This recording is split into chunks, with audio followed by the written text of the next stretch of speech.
कल उनकी थी दिवाली।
पुनः निवेदन है हमारे यहाँ उपस्थित तमाम आदरणीय श्रोताओं से कि वे अपना स्थान ग्रहण कर लें।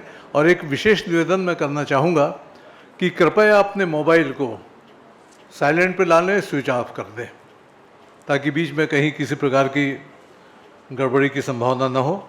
तो मित्रों, जैसा कि मैं बता रहा था, बहुत कम अवसर ऐसे आते हैं जहाँ पे समाज की ऐसी ऐसी विभूतियों को देखने, सुनने और उनके सानिध्य में रहने का मौका मिलता है, जो अपने आप में एक इतिहास हुआ करते हैं, एक पुस्तक हुआ करते हैं, एक अध्याय हुआ करते हैं। आज के हमारे इस कार्यक्रम में सत्कार मूर्ति तो जो हैं, लेकिन जो हमारे अध्यक्ष और अतिथिगण हैं उनके बारे में कुछ बताऊं। इससे बेहतर मुझको ये लगता है कि उनके बारे में आप एक छोटी सी वीडियो फिल्म ही देख लें संक्षिप्त में, तो हमारे बीच ये बड़े हर्ष का विषय है और नागपुर शहर के लिए भी हर्ष का विषय है कि आज हमारे बीच ज्येष्ठ समाज सेवक और अनाथों के नाथ जिनको कहा जाता है, श्रीमान शंकर बाबा पापड़कर जी आज के कार्यक्रम के अध्यक्ष के रूप में उपस्थित हैं। तमाम लोगों से निवेदन है, व्यक्तित्व और कृतित्व इन पर प्रकाश डालती हुई एक लघु फिल्म आप देखेंगे, उनका पूरा परिचय दिख जाएगा उसमें। मैं अकेला ही चला था जानिबे मंजिल मगर लोग साथ आते गए और कारवां बनता। माननीय पद्मश्री शंकरबाबा पापळकर। आभाळाची माया, माणुसकीची छाया, झटविली काया अनाथा लागी।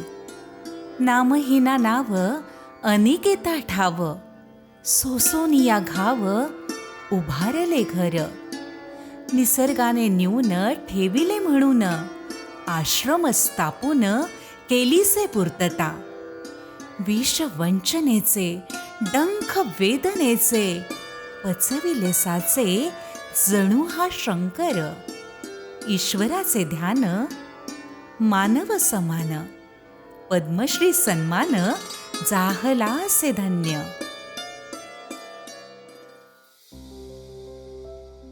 समाजाने टाकून दिलेल्या असंख्य दिव्यांग, बेवारस, निराधार जीवांना आधार आणि हक्काचा निवारा इतकंच नाही, तर बाप म्हणून स्वतःचं नाव देऊन बाप माणूस ठरलेला आधुनिक युगातील योगियांचा कर्मयोगी म्हणजे शंकर बाबा पापळकर। अमरावती जिल्ह्यातील परतवाडा भागात असलेला त्यांचा वत्सर आश्रम आज या क्षेत्रात काम करणाऱ्यांसाठी एक रोल मॉडेल ठरतो आहे. अमरावती जिल्ह्यातील परतवाडा भागात गोपाल शिक्षण संस्थाद्वारा संचलित स्वर्गीय अंबादास संपत मतिमंद मुकबधीर बेवारस बालगृह वत्सर हा आश्रम आज या क्षेत्रात काम करणाऱ्यांसाठी वत्सर रोल मॉडेल ठरतो आहे. 2 प्रतिकात्मक उदाहरणं सांगायची तर पहिलं दृष्टीबाधित असलेल्या गांधारीचं. पंढरपूरच्या वाळवंटात निराधार अवस्थेत सापडलेल्या गांधारीनं शंकरबाबांच्या मदतीनं संगीत विशारद पूर्ण करून आपल्या बुलंद स्वरांनी लता मंगेशकर पुरस्कारापर्यंत झेप घेतली आणि आज ती उपजिल्हा रुग्णालयात म्युझिक थेरपिस्ट म्हणून कार्य करून सन्मानानं जगते आहे. दुसरी आहे माला नावाची मुलगी जी दृष्टीबाधित आहे, पण शंकरबाबांच्या छत्रछायेखाली पदवीपर्यंतचं शिक्षण पूर्ण करून तिनं MPSC स्पर्धेत घवघवीत यश संपादन केलं. अशी असंख्य उदाहरणं सांगता येतील. गाडगेबाबांच्या समाज सुधारणेचा आदर्श मानणाऱ्या शंकरबाबा पापळकर यांना त्यांच्या या उत्तुंग योगदानासाठी नुकतंच पद्मश्री पुरस्कारानं सन्मानित करण्यात आलं. शंकरबाबा पापळकर यांचे मनःपूर्वक अभिनंदन आणि त्यांना या कार्यात समाजाकडून भरभरून मदत मिळत राहो ही मनःपूर्वक शुभेच्छा. ये था एक संक्षिप्त सा परिचय हमारे आज के कार्यक्रम के अध्यक्ष पापड़कर साहब का, पद्मश्री पापड़कर साहब का, जो सचमुच में एक बहुत गौरव का विषय है अपने आप में. और आज जिनके हस्ते इस काव्य संग्रह का लोकार्पण होने जा रहा है, डॉक्टर प्रकाश आमटे और श्रीमती डॉक्टर मंदाकिनी आमटे, इनका भी एक संक्षिप्त परिचय.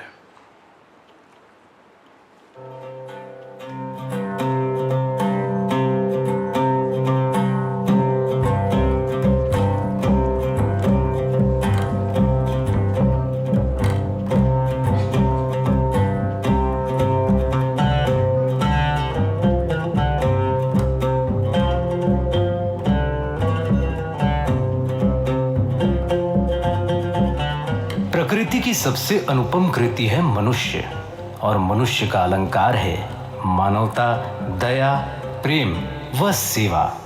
इन सभी मानवीय गुणों का इस धरती पर एक साकार रूप देखने को मिलता है हेमलकसा में.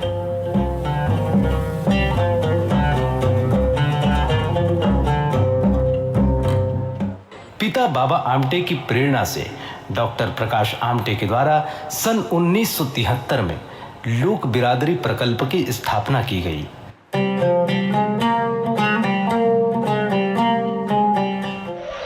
प्रकृति प्रेम का एक उत्कृष्ट पर्याय बन चुके डॉक्टर आमटे जब खतरनाक जंगली जानवरों से रूबरू होते हैं तो अनायास ही देखने वालों की धड़कनें तेज हो जाती हैं, किंतु अगला ही क्षण आश्चर्यजनक रूप से आनंद की अनुभूति देता है जब खतरनाक और आदमखोर कहे जाने वाले जानवर मित्रवत डॉक्टर आमटे के इर्द गिर्द अटखेलियां करते नजर आते हैं.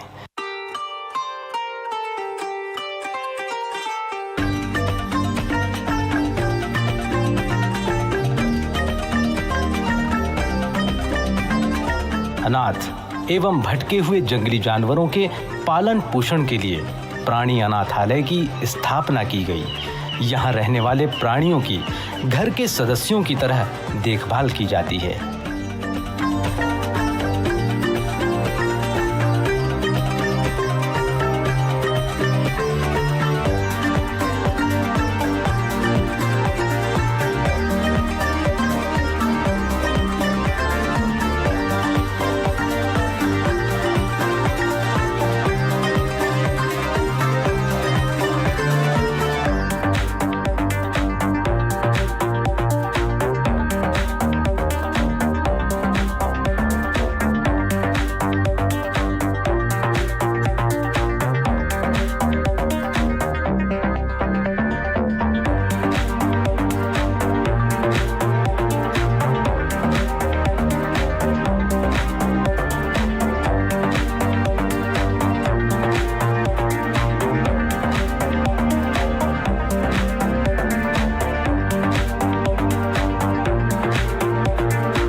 पूर्व सूचना देकर आने वाले आगंतुकों के ठहरने एवं भोजन की समुचित निःशुल्क व्यवस्था प्रकल्प के द्वारा की जाती है। मैं सचिन मुख्तार, यहाँ पे मैं प्रोजेक्ट में पीआरओ का काम देखता हूँ। प्रोजेक्ट में स्कूल, अस्पताल है, साथ में एनिमल ऑर्फनेज है। अगर किसी को देखना हो तो यहाँ पे आ सकते हैं। आने के पहले फोन करके आए, यानी एक दिन की रुकने की व्यवस्था हम कर पाते हैं। अपनी सच्ची मानव सेवा व प्रकृति प्रेम की पराकाष्ठा को पार कर चुके आमटे दंपत्ति व उनका पूरा परिवार अपनी श्रेष्ठ मानवता के लिए सैकड़ों बार राष्ट्रीय व अंतर्राष्ट्रीय स्तर पर उत्कृष्ट पुरस्कारों से सम्मानित किए जा चुके हैं। और फिर जानवरों का जो है मेरा रिश्ता, ये मेरे को बहुत ज़्यादा सेटिस्फैक्शन देके गया। जिसको लोग बहुत ज़्यादा क्रूर कहते हैं, जैसे में तेंदुआ है, भालू है, सांप है, विषैले सांप होते हैं, मगरमच्छ है, लेकिन सभी के साथ में जो रिश्ता है हमारे फैमिली का, कि वो फैमिली मेम्बर बन गए, अपने बच्चे जैसे यहाँ पाले गए। यदि हरदम बोलता हूँ, यदि मैं अस्पताल और स्कूल का काम नहीं रहता तो ये जंगल में मेरे साथ में पूरे जानवर इकट्ठा खुले में घूम सकते थे। अगर वो आपस में यदि उनको आपने खाना दिया तो वो खाने के लिए झगड़ा नहीं करते, उसमें दुश्मनी भूल जाते। मानव का मानव के प्रति तथा प्रकृति जन्य समस्त चराचर से प्रेम बोलने में जितना सरल है, आत्मसात करने में उतना ही असाध्य। शायद ये हमारा सौभाग्य ही है कि आमटे दंपत्ति के रूप में हमें इसका साक्षात्कार मिला। हम उनकी सच्ची सेवा भावना को सलाम करते हैं।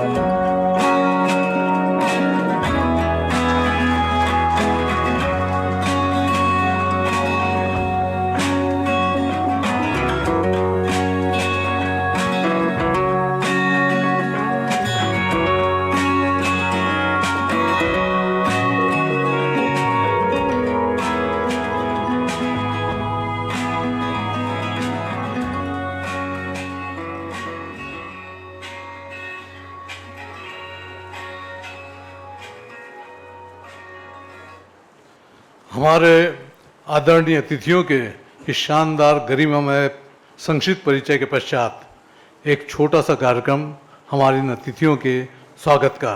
तो मैं डॉक्टर अतुल पाटने जी और डॉक्टर अंशु सिन्हा जी से निवेदन करता हूं कि वे आज के हमारे कार्यक्रम के अध्यक्ष डॉक्टर शंकर बाबा पापड़कर जी का सत्कार करें, स्वागत करें।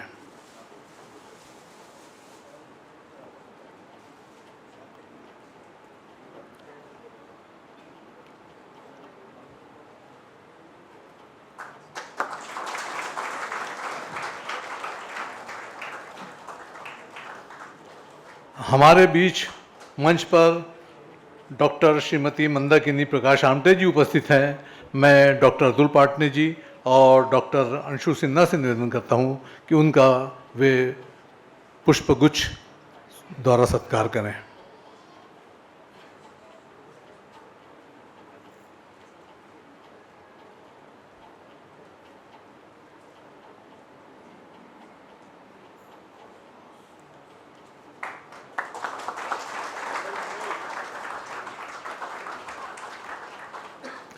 कार्यक्रम के अतिथि डॉक्टर प्रकाश आमटे जी का सत्कार करने के लिए मैं निवेदन कर रहा हूं डॉक्टर अतुल पाटने जी और डॉक्टर अंशु सिन्हा जी से।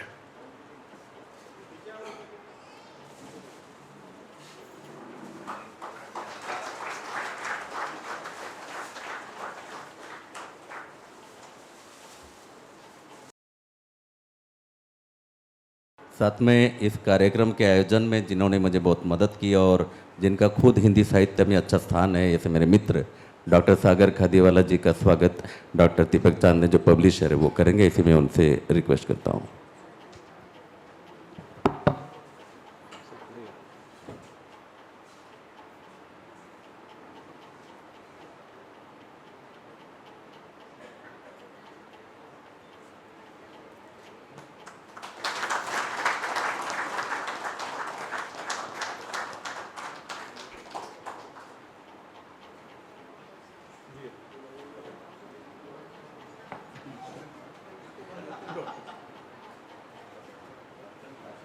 और अब आज का मुख्य कार्यक्रम, कल उनकी थी दिवाली, डॉक्टर अतुल पाटने द्वारा रचित इस शानदार मन भावन काव्य संग्रह के लोकार्पण का, तो मैं निवेदन करूंगा कि लोकार्पण की प्रक्रिया के लिए पुस्तक की प्रतियां मंच पे लाई जाएं। लाइए वो लाइए ना, पूरा ट्रे ला लीजिए, ले सामने ले।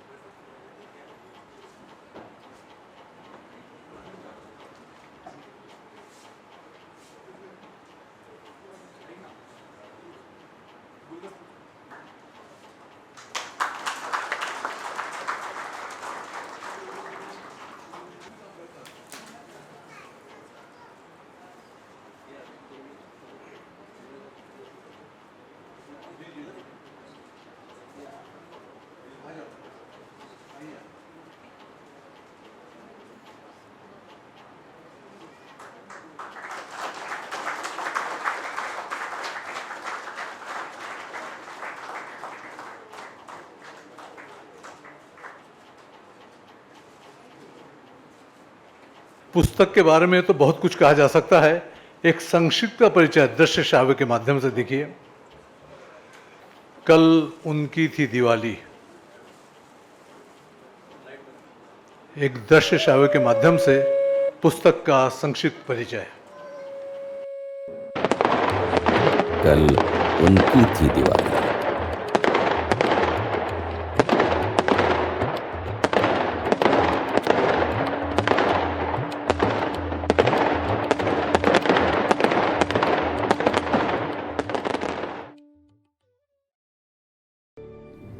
कल उनकी थी दिवाली, कल उनकी थी दिवाली, आज हमारी होगी। कल बटी मिठाई में से कुछ टुकड़े बचा लाया हूँ, घर होटल से बचा हुआ कुछ खाना मांग लाया हूँ। आज हमारी भी दावत होगी, कल उनकी थी दिवाली, आज हमारी होगी। बुझ चुके दियों का बचा तेल रात को इकट्ठा कराया हूँ। कल जिनसे उनके दिए जले थे, आज हमारे चूल्हे जलेंगे। कल उनकी थी दिवाली, आज हमारी होगी। ना फूटे पटाखों को हम सवेरे सवेरे चुनाए हैं और अध जली फुलझड़ियों को हम कचरे से ढूंढ लाए हैं। आज हमारी आतिशबाजी होगी, कल उनकी थी दिवाली, आज हमारी होगी। उड़ा चुके रॉकेट से छुटी बोतलों को बेच आए हैं।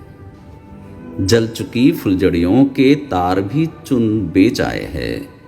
आज हमारी लक्ष्मी की पूजा होगी, कल उन्होंने मनाई थी दिवाली, आज हमारी होगी। दिवाली पर बच्चे उनके मिट्टी के छोटे किले बनाते, हम मिट्टी के घरों में अपने छोटी सी है दिवाली मनाते। वे बनाकर किले मिट्टी के झुटमुट के लड़ाई लड़ते हैं। यहाँ हर रोज जीवन में हम बिना किले के ही लड़ते हैं। जितनी भी हो मुश्किलें मगर हंसकर ही आगे बढ़ते हैं। मिट्टी के झोपड़ी में भी गहने सपनों के गढ़ते हैं। कल उनकी थी दिवाली, आज हमारी होगी। उनकी दिवाली उनको मुबारक, हम अपनी भी तो मनाएंगे। इस उम्मीद के साथ यारों दिए पटाखे भी जलाएंगे कि एक दिन हमारी भी दिवाली उनके जैसे होगी। फूटेंगे जो पटाखे तब दिया सलाई हमारी होगी। बटेगी जिनसे मिठाइयाँ वे हाथ भी अपने होंगे। रंगोली में जो रंग भरेंगे वह हमारे जीवन के होंगे। जलेगा आकाश दिया जिस पर वह छत हमारे घर की होगी। और दावत के खाने को भी झुटन की नहीं आँच होगी। एक दिन जलेंगे खुशियों के दिए मेरे भी इस आंगन में। एक दिन जलेंगे खुशियों के दिए मेरे भी इस आंगन में। इसी उम्मीद के दिए से हम आज दिवाली मना लेते हैं। कल उनकी थी दिवाली, आज हमारी मना लेते हैं। रात कल अमावस की थी, रात पूर्णिमा की हमारी होगी। रात कल अमावस की थी, रात पूर्णिमा की हमारी होगी। दिवाली कल जैसे उनकी थी, कल हमारी भी वैसे होगी। कल और कल में बस आज ही बचा है, कल और कल में बस आज ही बचा है। कल उनकी थी दिवाली, आज हम मना लेते हैं। दिवाली की खुशियों को अपने हिसाब से मना लेते हैं। कल उनकी थी दिवाली, आज हमारी होगी। कल उनकी थी दिवाली, आज हमारी होगी।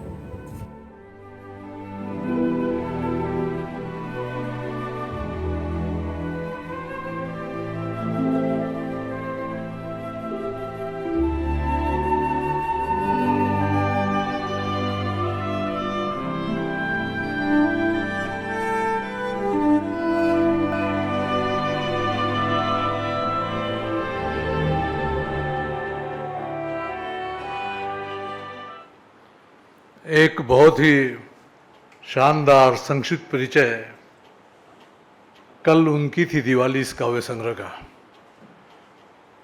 अभी आपने देखा होगा जब हम लोकार्पण करने के लिए उस गट्ठे को खोलने का प्रयास कर रहे थे, पाटने साहब हार गए, पापड़कर साहब हार गए, आमटे जी से कुछ नहीं हुआ, अंशु सिन्हा से भी कुछ नहीं हुआ। फिर बाद में एक साहित्यकार ने अपना पेन निकाला। होता क्या है, एक आदत पड़ जाती है, जो सरकारी डिपार्टमेंट से वाकिफ़ होंगे।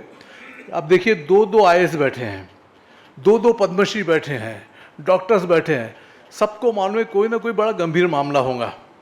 किताबें उनको दी गई कि इसको सील करके ले आओ।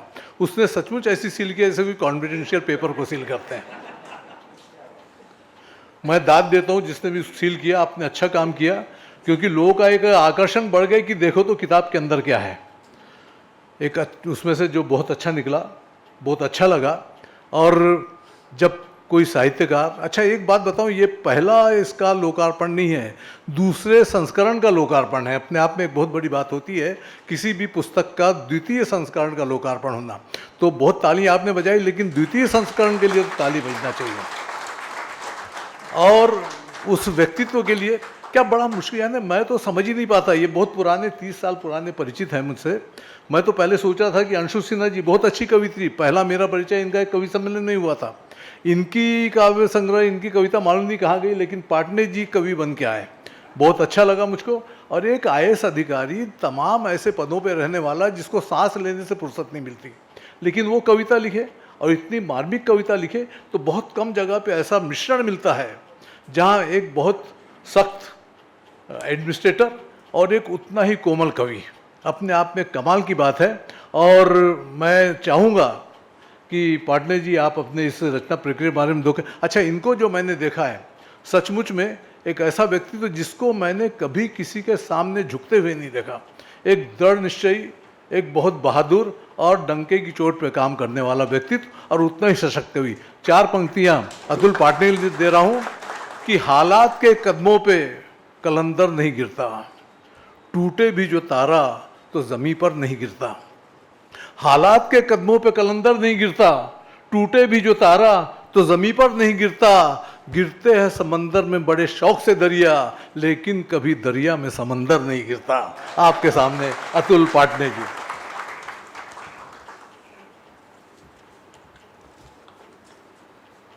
आजच्या या कल उनकी ती दिवाळी काव्यसंग्रहाच्या द्वितीय आवृत्तीच्या विमोचनासाठी उपलब्ध आपल्या संपूर्ण अडचणीच्यावर मात करून एवढ्या भामरागड हेमलकसापासून येथे आलेले आदरणीय पद्मश्री डॉक्टर प्रकाश आमटेजी, डॉक्टर मंदाकिनी आमटेजी, त्याचप्रमाणे या कार्यक्रमाचे अध्यक्ष म्हणून एका दुसऱ्या टोकावरून परतवाड्याच्या वज्जर आश्रमापासून येथे आलेले पद्मश्री डॉक्टर शंकरबाबा पापडकरजी, त्याचप्रमाणे मी मुंबईमध्ये एका तिसऱ्या टोकावर असताना येथील कार्यक्रम, माझी इच्छा होती की पहिली आवृत्तीचं विमोचन जे मुंबईमध्ये झालं, तरी पण आपले मित्र, आपले सवंगडी, आपले बॅचमेट्स, आपले नातेवाईक यांच्यासमोर कुठेतरी विमोचन होण्याची इच्छा आपल्याकडे असते। त्यामुळे या कार्यक्रमाच्या संयोजनामध्ये माझे जे काही अधिकारी कर्मचारी वर्ग आणि त्याचप्रमाणे डॉक्टर सागर खादीवाला यांनी हे कार्यक्रमाचे आयोजन केले। त्याबद्दल मी सर्वप्रथम आपणा सगळ्या विभूतींचे मनापासून आभार मानतो. आणि या कार्यक्रमाच्या बाबतीमध्ये एक मराठी व्यक्ती हिंदी कविता लिहितो आणि त्याचं पहिलं पुस्तक हे हिंदीमध्ये असतं, ही एक आणखी थोडीशी आश्चर्याची गोष्ट होती. परंतु पहिल्या आवृत्तीमध्ये जे कार्यक्रमामध्ये महात्मे डॉक्टर लानेसोबत होते, तसे डॉक्टर दामोदर खडसे होते. आताही त्यांना हिंदीचा सर्वोत्कृष्ट साहित्याचा पुरस्कार मध्य प्रदेशचा मिळाला आणि ते सुद्धा मराठी भाषिक आहेत.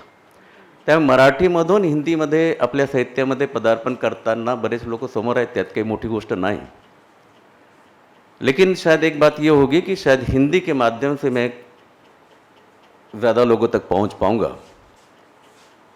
और जैसे कि मैंने पहले भी बताया था कि कल उनकी थी दिवाली एक कविता संग्रह नहीं है, एक विचार था.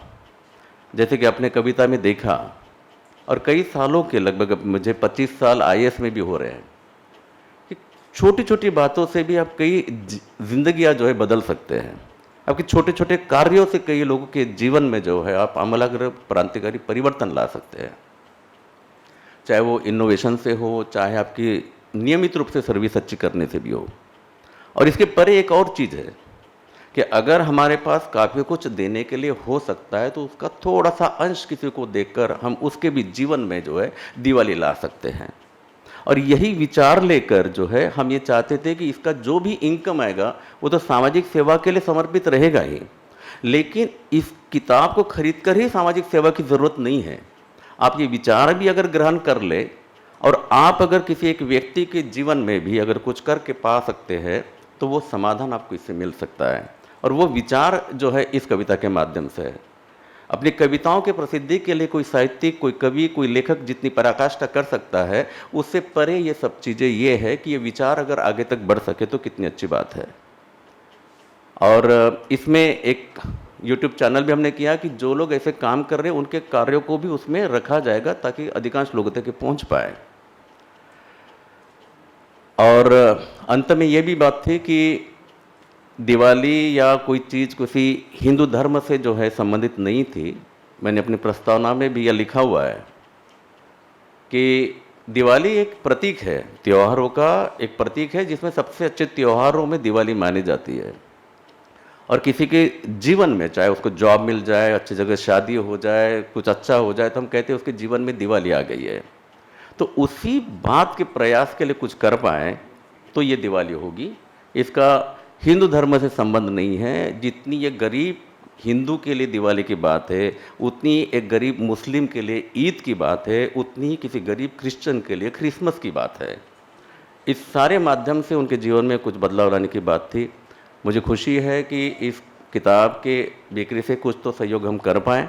और मुझे इस बात की भी खुशी है कि ऑनलाइन के बाद अब ऑफलाइन सेल्स के लिए जो द्वितीय आवृत्ति का विमोचन किया था, इसमें वो विभूतियाँ पधारी हैं कि मैं खुद उससे गौरवान्वित होता हूँ. मैं जब जिलाधिकारी गढ़चिरौली में कार्यरत था तब आमटे जी के साथ ज़्यादा परिचय हुआ, उनके आश्रम के बारे में. जब मैं गवर्नमेंट ऑफ इंडिया में था तो वज्र आश्रम के बारे में, सामाजिक न्याय में काम करते वक्त. तो आज के ज़माने में जहाँ पर आश्रम बदनाम हो रहे हैं, वहाँ पर एक ऐसे आश्रम जिन्हें हम मंदिर के रूप में पूजे जा सकते हैं, वैसे चलाने वाली विभूति आज मंच पर है. इसलिए मैं उनका आभार प्रदर्शन करता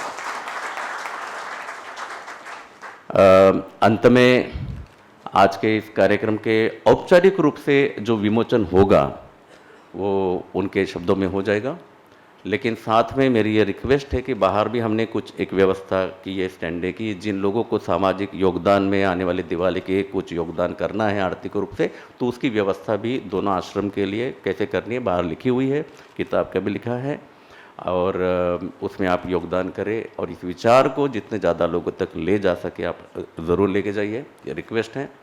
और जिनको रुचि होगी, एक कल उनकी थी दिवाली की कविता के बाद ये औपचारिक विमोचन के बाद कुछ कविताएं जो चुनिंदा मैं कहूँगा. मेरी विनती है कि उन कविताओं को ज़बरदस्ती नहीं, लेकिन आप थोड़ा सा रुक के उसको सुन कर जाइएगा. शायद उसी से शायद किसी और के जीवन में दिवाली आ सकती है. धन्यवाद. बहुत संक्षिप्त सारगर्भित और मन को छूने वाला व्यक्तित्व डॉक्टर अतुल पाटने जी का मित्रों। और पाटने जी की लोकप्रियता का एक सबूत मैं देख रहा हूँ। कहाँ बम्बई में रहते थे, मैं भी डर रहा था कि हॉल में कैसे कितने लोग आएंगे, लेकिन पूरा हॉल भरे हुए देख के मन गदगद और कहीं ना कहीं श्रद्धा से मन झुक जाता है। एक ऐसा व्यक्तित्व जिसको नागपुर से गए हुए कई वर्ष हो गए, लेकिन अभी भी शुभचिंतकों की, मित्रों की, चाहने वालों की इतनी बड़ी संख्या यहाँ पे मौजूद है। आज के हमारे कार्यक्रम के प्रमुख अतिथि डॉक्टर मंदाकिनी प्रकाश आमटे जी, एक ऐसी सेवाभावी महिला जिन्होंने ग्रामीण क्षेत्र में अपने सेवा कार्यों से एक इनकलाब लाया है और आगे चल के बहुत सारी गुंजाइशें हैं कि ये इनकलाब कितनी ऊंचाइयों पर पहुंचेगा। 4 पंक्तियां डॉक्टर साहिबा के लिए, मंदाकिनी जी के लिए, कि सिर पर कफन बांधकर निकली है देखिए, कांटों का घेरा तोड़कर कलियां गुलाब की।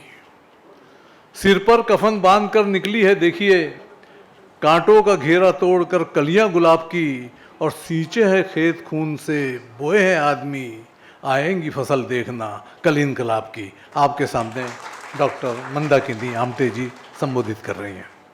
मंचावरील सर्व मान्यवर आणि समोर उपस्थित असलेले पाटणे सरांचे सर्व सहृदय, या सगळ्यांचं मी या कार्यक्रमामध्ये स्वागत करते। एक छोटासा कार्यक्रम या ठिकाणी आज होतो आहे। हे द्वितीय संस्करण जे आहे ते पुस्तक लोकांना इतकं आवडलेलं आहे, भावलेलं आहे की त्यामुळे हे द्वितीय संस्करण लवकरच बाजारात आलं आणि लोकांनी ते उचलून धरलं। या द्वितीय संस्करणाच्या निमित्ताने आज या ठिकाणी येणं झालं आणि अतुल पाटणे सरांच्या या नवीन पैलूबद्दल माहिती झाली, कारण आम्हाला काही माहीत नव्हतं। IAS ऑफिसर एवढंच माहीत होतं त्यांच्याबद्दलचं, आणि आज हा दुसरा पैलू आम्हाला कळला आहे।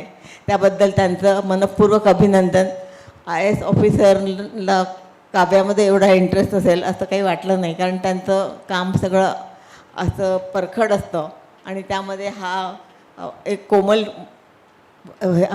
स्वभावाचा पैलू त्यांच्यामध्ये आहे, याची आज जाणीव झाली।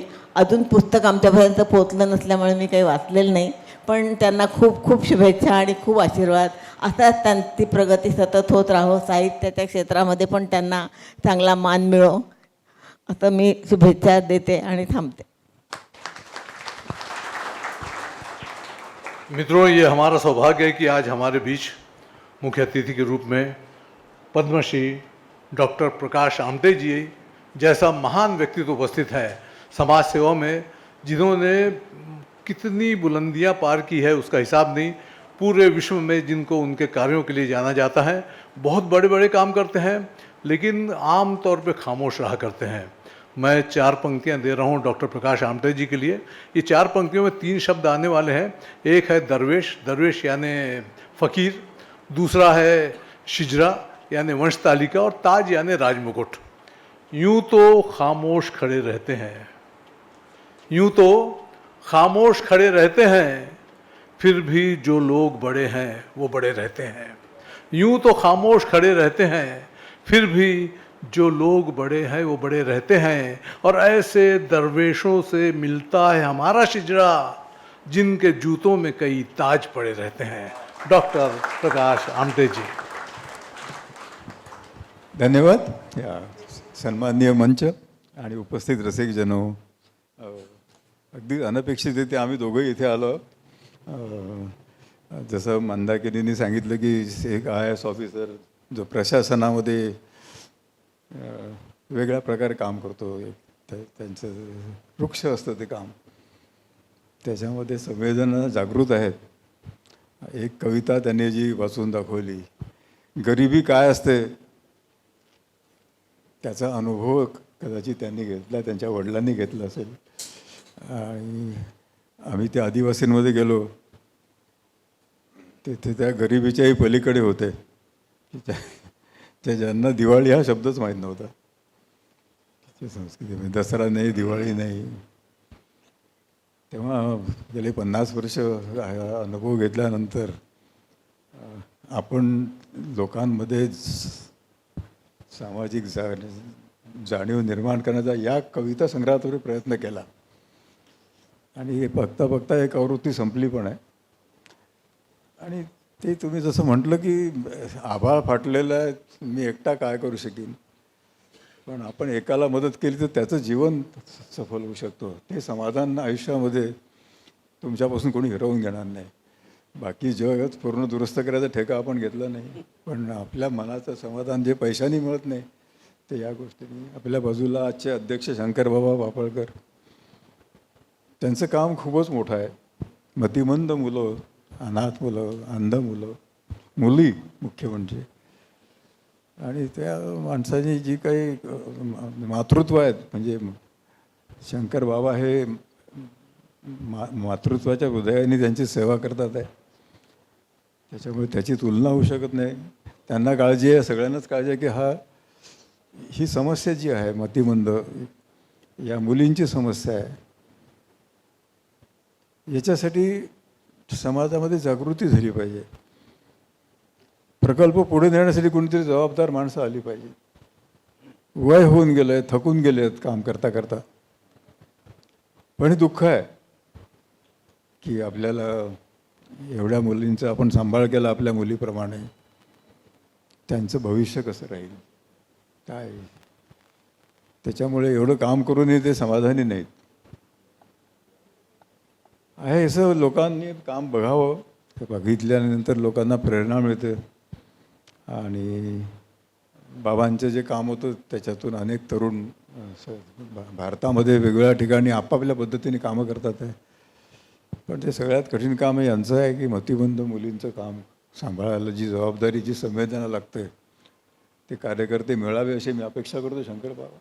आणि याच थोडंसं याच्याबद्दल मी कल उनकी दिवाळी थी, मी जसं म्हटलं की काय ते हा शब्द तिकडे नव्हताच आमच्या आदिवासीमध्ये, पण जे काही आपण दृश्य बघितलं, तुम्ही वाचून दाखवलं, ते तर अनुभवलं आहेच आम्ही. काय कुठेतरी उष्ट खाऊन आपली दिवाळी साजरी करायची. आपल्या देशामध्ये ही जी विसंगती आहे ही विचार करण्यासारखी आहे. आपण एका बाजूला चंद्रावर चाललो आहे, जे सुपर पॉवर झाली आहेत, आणि अजूनही सांगतो आपण की 30% पॉप्युलेशन पॉवर्टी लेवलच्या खाली आहे. तर ही विसंगती दूर करणं आपल्या हातात आहे.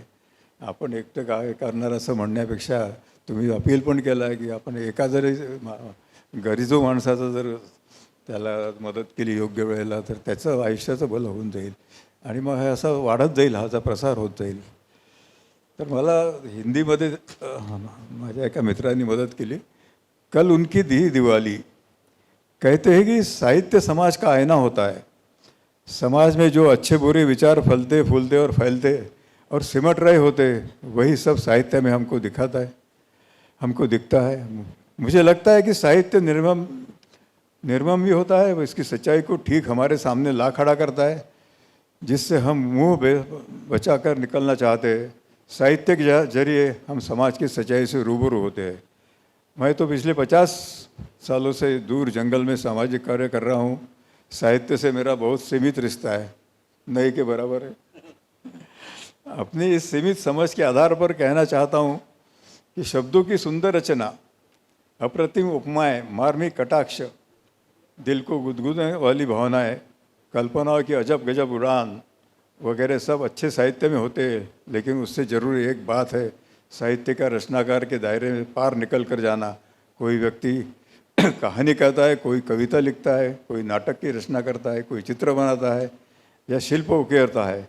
उसी वक्त उसकी एक खास मनोस्थिति हो सकती है, कोई विशेष भावना हो सकती है, कोई असाधारण बात हो सकती है. तो उसे व्यक्त करनी हो, चित्रित करनी हो या दुनिया को बतानी हो, रचनाकार अपनी वह बात अपने रचना में उतारता है. लेकिन एक बार कहानी, वह कविता, वह नाटक, वह चित्र, वह शिल्प बन गया और समाज में पहुंच गया, तो फिर वह समाज की संपत्ति है. उसमें छिपे भाव, आशय, आकांक्षा पाठक या दर्शक अपने हिसाब से ग्रहण करता है, अपने हिसाब से उसका इस्तेमाल करता है. तब उस पर रचनाकार का नियंत्रण नहीं रह जाता. अगर रचना पर रचनाकार का नियंत्रण बना रहे तो वह सीमित ही रह जाएगी. कोई सुजान पाठक और कोई सचेत दर्शक जब रचना को अपने अनुभव, अपने आशय, अपनी आकांक्षा से जोड़ेगा, तभी वह रचना रचनाकार से बंधी हुई हदों को पार समाज की असीमित अनंतता को और बढ़ाएंगे. यही उस रचना की सफलता और सिद्धि हो सकती है. डॉक्टर अतुल पाटनी की कविताओं के मैंने यूट्यूब पर सुना, लेकिन उन्हें देखा अपने परिवेश की सच्चाई में और महसूस किया अपने आसपास के आदिवासी भाई बहनों के जीवन में घटित होते हुए। इस संग्रह का शीर्षक है कल उनकी दिवाली थी, कल उनकी थी दिवाली। मेरे लिए और मेरे परिवेश के लिए इस कविता का दूसरा लाइन ज़्यादा प्रासंगिक और प्रेरक है, आज हमारी होगी। यह पंक्ति उस सभी लोगों के लिए आशा और विश्वास का प्रतीक है जो विकास की दौड़ में शामिल नहीं हो सके और दूर से बसे जिन आदिवासी नागरिकों को तक राष्ट्र की समृद्धि का फल नहीं पहुंच सका।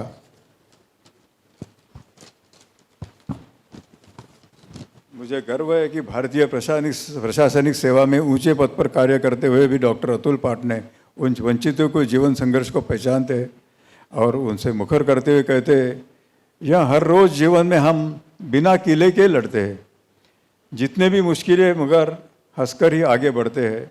मिट्टी की झोपड़ी में भी गहने सपने गढ़ते हैं। मुख्य धारा से दूर छूटे वंचित जरूरतमंद लोगों को सपने में रंग भरने का एक प्रयास मदद का दिया है डॉक्टर अतुल पाटना ने। गरीबों में दर्द को सिर्फ शब्द नहीं दिया बल्कि वो मदद का दिया, जैसे अभियान के जरिए उनके तक मदद पहुंचाने का संकल्प लेकर आगे बढ़ रहे हैं। मदद की शुरुआत खुद से करते हैं। डॉक्टर अतुल पाटने ने अपनी किताब से होने वाली पूरी आय गरीबों की मदद के लिए समर्पित की है और यह संवेदनशीलता और साहस बहुत कम साहित्यकार दिखा पाते। आप सब लोगों को शायद जानते हैं कि मैं अपने एक बड़े परिवार के साथ हेमलकसा जैसे दुर्गम इलाका में रहता हूँ। मेरे परिवार में मेरे बेटे, बहू, पोते, पोतियाँ, साथी कार्यकर्ते और बहुत सारे अनाथ और बीमार वन्य प्राणी भी है। वहाँ हम आदिवासियों के लिए अस्पताल और आवासीय स्कूल चलाते हैं। आपने मुझे आमंत्रित किया, अपनी बात कहने का मौका दिया, इसलिए बहुत बहुत धन्यवाद। मैं आप सभी के लोगों को यहाँ मंच पर बैठे हैं और सामने बात सुन रहे सभी लोगों को लोक बिरादरी प्रकल्प हेमलकसा में आमंत्रित करता हूँ। आप अपने परिवार और मित्रों के साथ आए, हमारे साथ कुछ वक्त बिताए और हमारे कार्यकर्ता से का हौसला बढ़ाए। एक बार फिर डॉक्टर पाटने का अभिनंदन करता हूँ। यह दोहरा अभिनंदन है, एक तो किताब की सफलता के लिए और दूसरा उसमें मदद के अभियान के लिए। बहुत बहुत शुभकामनाएं। धन्यवाद। वक्तव्य डॉक्टर प्रकाश आमटे जी का। मित्रों, आज का ये दिन सचमुच में हम लोगों के लिए बड़े सौभाग्य का दिन है कि आज हमारे बीच पद्मश्री शंकर बाबा पापड़कर जी उपस्थित हैं। इनको ध्यान से देख लीजिए, क्या पता भविष्य में ऐसी मूर्तियां आपको देखने को मिले या नहीं मिले। विनम्रता, त्याग और सेवा भाव की प्रतिमूर्ति। यदि किसी को देवता को देखने की इच्छा होना तो इधर उधर मत भटकिए, पापड़कर जी को एक बार देख लीजिए, बहुत सारे अंश मिल जाएंगे वहाँ पे उनको। और ऐसे व्यक्तित्व जिस काल में, जिस समाज में और जिस क्षेत्र में होते हैं, वो क्षेत्र धन्य भी हो जाता है और पुण्य भी हो जाता है। मैं ईश्वर से दुआ करता हूँ कि पापड़कर जी जैसा व्यक्तित्व सदा हमारे बीच में रहे। और चार पंक्तियाँ, इमारत में पाया बड़ी चीज़ है और व्यापार में माया बड़ी चीज़ है। इमारत में पाया बड़ी चीज़ है, तिजारत में माया बड़ी चीज़ है और सदा सिर पे रहे ये खुदा से दुआ है। बुजुर्गों का साया बड़ी चीज़ है, बुजुर्गों का साया बड़ी चीज़ है। डॉक्टर पापड़कर जी। नवरी सुंदर असते, तुम्ही पाहिली आहे, सुंदर मुलगी असते, परंतु तरी ते ब्युटी पार्लरवर गेल्यानंतर तिच्यामध्ये चमक निर्माण होते, तिला सगळे पाहतात। तसे हे ब्युटी पार्लरचे बेतात बादशाह आहेत सागर। कोणालाही त्याच्यात टाकून काय त्यांचं मंचसंचालन आहे। माझ्या खूप दिवसाचं मन होतं का त्यांच्या, तुम्ही छोट्याशा उदाहरणामध्ये मी फार जरा दुःखी आहे ज्यांच्या, तर त्यांच्याबद्दल काय बोलायचं का। आणि खरं म्हणजे पहा कसं सुंदर सांभाळलं। मी तर तुम्हाला म्हणेल का तुमच्या कोण्या कार्यक्रमामध्ये तुम्ही खूप कार्यक्रम किए साहब तुमने मोर भवन में। मोर भवन ने हिंदुस्तान को कवि सम्मेलन का संचालन का उगम स्थान है ये। शैल चतुर्थीच्या जेव्हा मुंबईला कार्यक्रम झाला धर्मवीर भारती के उपस्थिति में, तो उन्हें वो बोले कि मेरे को सौभाग्य मिला है मोर भवन में सीताबोडी के जहाँ मुझे चक्करलस के अंदर जो कार्यक्रम का उसका उद्घाटन का जो मेरा कार्यक्रम था कविता का, वो मोर भवन में हुआ। उस मोर भवन के कार्यक्रम में हमारे अतुल पाटने साहब ने भी जंग जरूरत करके अपना लोहा मनवा लिए। इससे ज्यादा क्या बोलूं। तो कहने का मतलब है कि मैं भावना प्रधान हूँ, जिनके कदमों में बैठ के मैंने समाज सेवा सीखा हूँ। 75 में बाबा आमटे, उनके बहू आई है प्रकाश आमटे, ये आपने 100 मार्क दो इनको, ये 100 मार्क पर, लेकिन 1% मार्क उनके मिसेस को जो मंदा का निटाई को तालियां बजाओ। और ये तो अतुल पाटने जी के बारे में तो सोच ही नहीं सकता मैं कि ये आदमी क्या है, क्या है। उनके लिए तो ये बोलेगा कि पाटने साहब, हिंदुस्तान के IAS अधिकारियों को तुमने सम्मान दिला दिया है। कौन थे IAS, मैं सबका नहीं, आज ठाकरे साहब बैठे IAS अधिकारी, जिसको आगे बढ़ाए गए, सामने पेश करते हैं, ऐसे गड़ेकर साहब यहाँ बैठे हैं। और एक आर्टिकल से हिंदुस्तान में फेमस करने वाले अपराजित साहब महाराष्ट्र टाइम के संपादक भी आए हुए हैं, और भी बिगड़ संपादक है। और जिन्होंने मुझे ये धोबी को यहाँ खड़े रहने की ताकत दी है, ऐसे संघ के प्रचारक जो मागो वैद्य, उनके आशीर्वाद से और उनका आज लड़का यहाँ है, उसके मार्फत में खड़ा हूँ। बहुत कुछ बोलेगा मुझे, पाटने साहब ने बोले ज़्यादा नहीं, बहुत अच्छा बोलता हूँ साहब। क्यों? क्या रामगोपाल महेश्वरी जी ने बोले थे, मैं 100% बोलता हूँ कि अगले टाइम मुझे सागर जी बुलाएंगे कि बोलो कुछ। सागर जी, रामगोपाल महेश्वरी जी ने अमरावती में नवभारत शुरू करे थे, एक कवि को संपादक बनाए थे। 11 दिन के बाद वो नवभारत में 3 लाख रुपए खर्चा करके इंडस्ट्रीज खड़े करे थे। सुनने लायक बात है, कुछ मार्गदर्शन लेके जाओ। अतुल पाट साहब ने बहुत मेहनत करे है, बहुत मेहनत करे है। और वो मेहनत से भी ज़्यादा ये जो बाई कभी बात नहीं करती, मैंने देखा सचिवालय के अंदर, कलेक्टर के अंदर बहुत दफ़े देखा ये बाई के 20-25 लोग बाहर रहते, सब डरते, जाऊँ के नहीं जाऊँ, जाऊँ के नहीं जाऊँ, जाऊँ के नहीं जाऊँ। और आज वो बाई नम्रता से खड़ी है और कितनी सुंदर हंस रही है भाई। वो हंसते हंसते ही गुजर जाए, जिंदगी है वही, फूल से महके मुस्कुराए, जिंदगी है वही। अरे जब सब तरफ छा जाए अंधेरे का निजाम, अरे खुद ही रोशनी बन जाए, जिंदगी है वही। कल उनकी थी दिवाली, आज हमारे लोगों की दिवाली है। क्या लिखे अतुल पाटने साहब।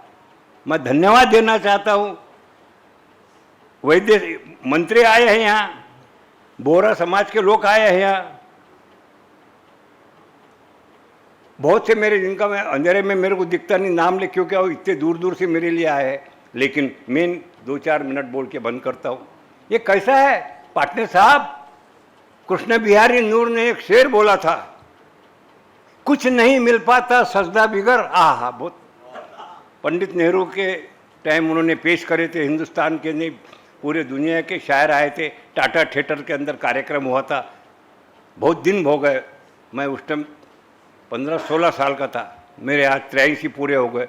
तो कृष्ण बिहारी नूर ने वो शेर बोले थे, कुछ नहीं मिल पाता सजदा बिगर, वो कहाँ होता है कुछ पूजा बिगर।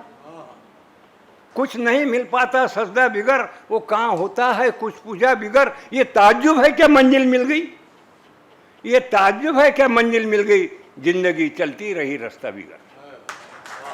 कोणी तुम्हाला सांगितलं नाही का तुम्ही कवी बना, पण तुमको जिंदगी मिल गई। अगला शेर बोलूंगा नहीं, लेकिन ये बहुत बड़ी चीज़ है। कल उनकी थी दिवाली, काय थी दिवाली, किताब जरूर लेके पढ़ो साहब। तुम बहुत बड़े मंत्री भी होते थे, हिंदुस्तान के सब में बड़े IAS अधिकारी भी होते थे, तो भी इतने लोग नहीं आते थे। एक आखिरी 2 शब्द बहुत ऊंचे चीज आपके बोलूंगा। आचार्य विनोबा भावे, यहाँ अपने को क्रांति करना है, पाटने साहब ठहरना नहीं। अगले टाइम कम से कम 50,000 60,000 तो नहीं, पर 10,000 लोगों में तुम्हारी कविता का पुस्तक का प्रकाशन करना, और ये आदमी को सागर को ही बुलाना, क्योंकि अपने को सागर में डूबना है क्या। तो आपको जवाबदारी से बात कर रहा हूँ, क्या हजारों आचार्य विनोबा भावे ने 1975 में इंदिरा गांधी आई थी, हार गई थी इलेक्शन में, बैग लेके पवनार के अंदर आए, विनोबा जी बोले आप क्यों आए, कुछ बोले नहीं। 3 दिन के बाद वो शांति हो गए, खाना खाए, उनके साथ बैठे, चर्चा जो करे। जाते टाइम विनोबा जी इकड़े काय के लिए आए सच्चे बता, वो बोले मुझे सत्ता चाहिए, मुझे सत्ता चाहिए बोले। तो सत्ता चाहिए तो विनोबा जी ने बोले अच्छे अधिकारियों को साथ रख, आचार संहिता लग गई, ज़्यादा बोलूँगा नहीं, अच्छे अधिकारियों को साथ रख। इंदिरा जी ने 3 अधिकारी रखे थे, बेंजामिन, बरुआ और एक बहुत बड़े मराठी समाज के थे, उनका नाम आज लेना नहीं चाहता क्योंकि आचार संहिता है। 3 अधिकारियों को दिल्ली में ले गए और पूरे भारत के अंदर फिर से पंतप्रधान हुए। तो कहने का मतलब है वित्त मंत्री बोले कि अच्छे अधिकारी ही देश का भला कर सकते, इसका लिए हम नहीं कर सकते कि नहीं, उनका बोलने का मात्रा है। अतुल भाई तुम अधिकारी हो, IAS अधिकारी हो, तुम्हारे पीछे खमक्या करके हमारा मराठी शब्द है, अंजुताई खड़े हैं, ये कविता को एक ऐसा रूप दो क्या क्रांति। कहाँ है कविता, कहाँ है वो गजल, कहाँ है वो मुशायरे के अंदर की बातें, कहाँ है वो कवि सम्मेलन। उसमें एक अधिकारी गजल कविता लिखता है और उसका प्रकाशन मोर भवन में होता है, ये बहुत बड़ी चीज़ है। तो इसमें से अपने को सीख लेना है और वो सीख लेने के लिए मैं आप लोगों से विनंती करूंगा कि इसके अंदर तुमने बहुत बड़ा काम किया है, बहुत बड़ा काम करे जिसकी तुम कल्पना नहीं कर सकते हो। खामोश हो गए सब लोग और इसके लिए तुमको समझना चाहिए, तुमको एक में की इनकी कविता का तात्पर्य सुने, इसके बाद में आपने कवि उनकी कविता सुनना चाहिए, एक में भी नहीं उठना चाहिए, बड़ा दुख होगा मुझे। एक में को समझना चाहिए। मुल्ला नसरुद्दीन पूना से बंबई जा रहा था, बहुत अच्छा उदाहरण है। नहीं तो तुम सुन रहे, देख रहे, फराल का भी तैयार हो रहा है, गुलदस्ते भी हो रहे हैं, एक में एक से काम है। वो मत्स्य व्यवसाय वाले तो कल से मेरे पीछे, वो कमिश्नर से लेके तो साले छोटे से सब मेरे पीछे पीछे रहे। एक तो कल आया वो मत्स्य व्यवसाय का अधिकारी, पापलेट खाते क्या वेल का बास का, अरे वर्ग साले तो आपत हो गए। मैं घबरा गया, एक तो टोकरी से लेके आ गया कल 6 बजे के बासुड़ी आली बाबा, ऐसा। तो अधिकारी विनोद के साथ में प्रेम बता रहे हैं, क्या कितना प्रेम होगा अतुल भाऊ के। रात को 9 बजे उठाया, बोले बासुड़ी आणली म्हणे। अरे बाबा मी काही त्याबद्दल बोलणार नाही, शिफारस करणार नाही म्हणे, आमचे अधिकारी चांगले आहेत म्हणे, कधी आम्हाला त्रास देत नाही, मला कोणतंही काम नाही म्हणे, पण आम्ही तुम्हाला खुश ठेवतो। अच्छी बात है साहब, डिपार्टमेंट के लोग जब ऐसा बोलते हैं। तो मुल्ला नसरुद्दीन का जब बैठा ट्रेन में डेक्कन क्वीन में, तो पहला स्टेशन आया लोनावड़ा। उसके सामने एक मराठी आदमी बैठा था पुनेरी और एक बैठा था सरदार। पहला लोनावड़ा है, बाद में सहज वो सरदार जी उसको बोलता कि भाई ये कौनता स्टेशन है। तो मराठियों को सरदार की भाषा समझते नहीं और सरदार को मराठी नहीं, तो म्हणते मला काय माहीत। अब सरदार के ख्याल से होगा साला मरा काय माहीत। सेकंड नंबर आया कराड़ कल्याण, फिर ये बोलता कि भाई ये कौनता स्टेशन है भाई, फिर वो मराठी आदमी बोलता मला काय माहीत। तो सरदार बोले होगा साले मला काय माहीत, नवी दिल्ली, जुनी दिल्ली, छोटा बठिंडा, अंजनी, नागपुर होंगे बोले 2 स्टेशन।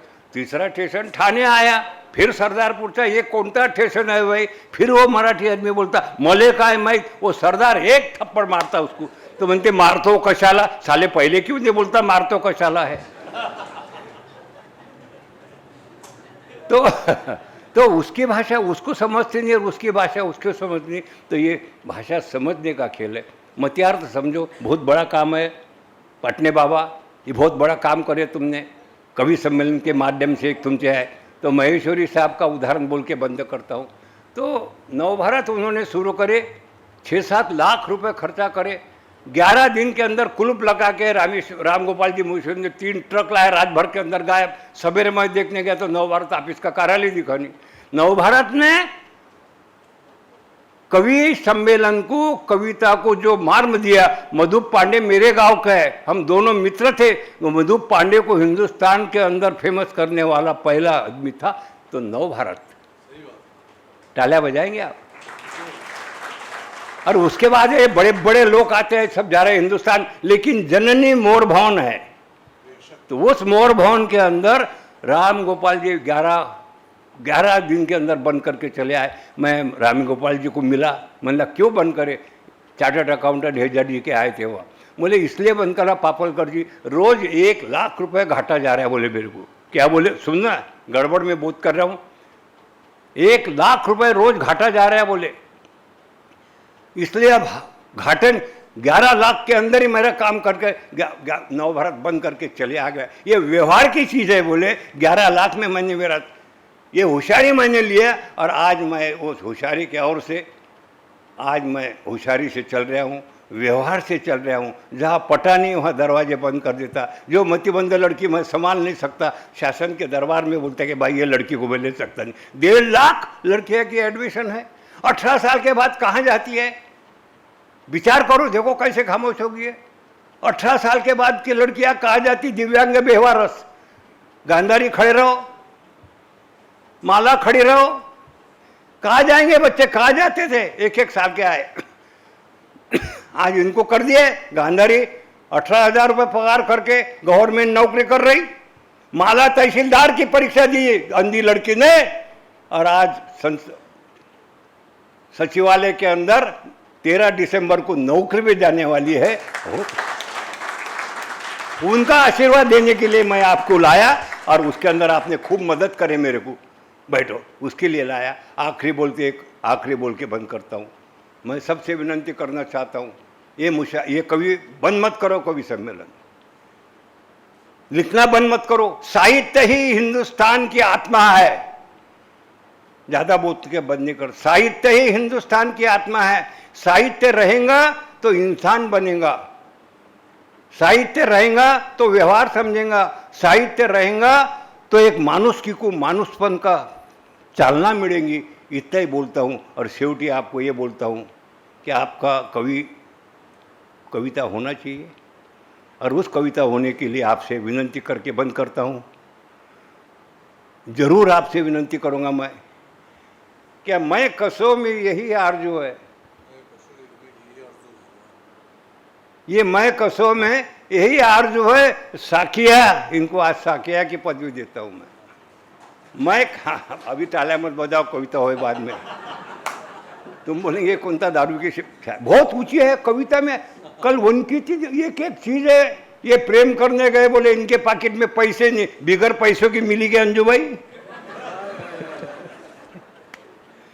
तो कवि का मतियार्थ समझो, वो बहुत पढ़ने लायक है। एक पन्ना पढ़ेंगे तो ज्यादा समय लेता नहीं। क्या बोलता शायर? मैं कसो की यही आरज़ू है अपने लोगों की, साकिया आज ऐसी पिला दे, ये मैं कदों में है सब शराबी, आज उनको नमाजी बना दे, आज उनको नमाजी बना। नमस्कार। बहुत ही सार्थक, रोचक, दिलों में उतरने वाले और बांध के रखने वाले अपने इस वक्तव्य के साथ ये थे आज के हमारे कार्यक्रम के अध्यक्ष डॉक्टर शंकर बाबा पापड़कर जी। मित्रों, वक्तव्य सुन लिए लोगों के, आपने भावनाएं भी देखी, आशीर्वाद भी दिया। थोड़ी सी कविताएं पाटने जी की रह गई है, तो मैं चाहूँगा कि पाटने जी तो बाद में अपनी कुछ आने वाले उनका संग्रह है उसकी भी कविता है, लेकिन कुछ कविताओं का जो दृश्य श्राव्य के रूप में हम ले आए हैं उनका भी आप रसास्वादन करें थोड़ी देर के लिए। उसके बाद में पाटने जी आपसे कविता ज़रूर सुनेंगे। काला हूँ, निराला हूँ, उस स्लेट का भी रंग था काला, लिखा जिस पर था मैंने पहला अक्षर, और नज़र से बचाने माँ का विश्वास रखता आया काला काजल निरंतर। झिलमिलाती रात सितारों की, काले आसमां की भी वही बात, उसी रात में खिले पूर्णिमा और जगमगाए जुगनुओं की बारात। काली ही है वो मिट्टी जिस पर लहराती है फसलें सारी, और बदरा भी है काले कलुटे बरसाते हैं जो वर्षा प्यारी। उलझा आशिक जुल्फे थी काली, गिरफ्त था माशुक आंखें भी काली।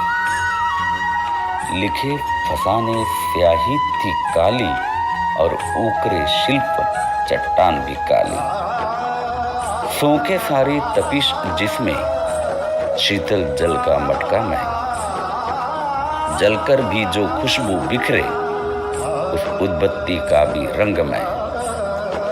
काला हूँ निराला हूँ, मुझसे नहीं कोई रंग न्यारे, मेरे आगोश में ही खिलने से लगते सारे रंग है प्यारे। जानता हूँ मुझ पर कोई दंग नहीं, इंद्रधनुष का भी मैं कोई रंग नहीं, मगर काले आसमां के बगैर देखना, उस इंद्रधनुष का भी कोई मोल नहीं। काफ़ी अरसे बाद फिर कल यहाँ बारिश हुई। काफ़ी अरसे बाद फिर कल यहाँ बारिश हुई। जिसको उम्र भर तरस रहे थे, वही जमकर बरस रहे थे। दुआदार तर्कों से ही बरसने की बारिश थी, और सुखा पड़ी आँखों में कलासों की झड़ी थी। धूल थी या भूले थी, दोनों ही धुल गए। शायद भूले ही होगी जिसे भूल ना सके। काफ़ी मटमैली थी जो यादें कल बही थी, उसी की तपिश थी शायद जो जला रही थी दिल को, वरना ठंडी आहे तो हम हर रोज भरा करते थे। अब थोड़ी ठंडक है दिल को सुकून की, अब थोड़ी ठंडक है दिल को सुकून की। कल बरसे ओलों ने भी तोड़कर दिल के दरवाजे, कल बरसे ओलों ने भी तोड़कर दिल के दरवाजे, बहा दिए शिकवे गिले जो बंद थे काफ़ी अरसे से। शायद उन्हीं की दस्तकें थी, उठती थी दिल में टिस बनकर, और कल कड़की बिजली ने अब कुछ नहीं रखा जलने को। कल जो बारिश हुई, कल जो हुई थी वो नमकीन थी बारिश। कल जो हुई थी वो नमकीन थी बारिश, भले खटास थी यादों में, बही तो मिठास छोड़ गई। काफ़ी अरसे बाद फिर कल मुझ में ही बारिश हुई, जैसे अपने ही खिलाफ हमसे कोई साजिश हुई। पथराई आँखों में जमा सब टूटे ख्वाबों के टुकड़े, पथराई आँखों में जमा सब टूटे ख्वाबों के टुकड़े, कल बारिश बहा ले गई। और एक हल्की सी उम्मीद किसी के लौटने के इंतज़ार की, कल उसे भी बुझा गई। काफ़ी अरसे बाद फिर कल मुझ में ही बारिश हुई, और अब इस खाली दिल को इंतज़ार किसी और बारिश का है, इंतज़ार किसी और बारिश का है। मित्रों, ये तो दृश्य काव्य के माध्यम से आपने डॉक्टर अतुल पाटने जी को सुना, उनकी कविताओं को सुनी। मैं चाहूँगा कि पाटने जी स्वयं हमारे बीच उपस्थित हैं। बहुत सारे हमारे दर्शक खुद पाटने जी से उनकी कविताओं को सुनकर आनंद उठाना चाहते हैं। मैं निवेदन करूँगा कि पाटने जी अपनी चुनिंदा कुछ कविताएं थोड़ा 15-20 मिनट के लिए आप और जुड़ जाइए मंच के साथ में, और देखिए एक IAS अधिकारी की कविता कैसी होती है। आइए पाटने जी। धन्यवाद।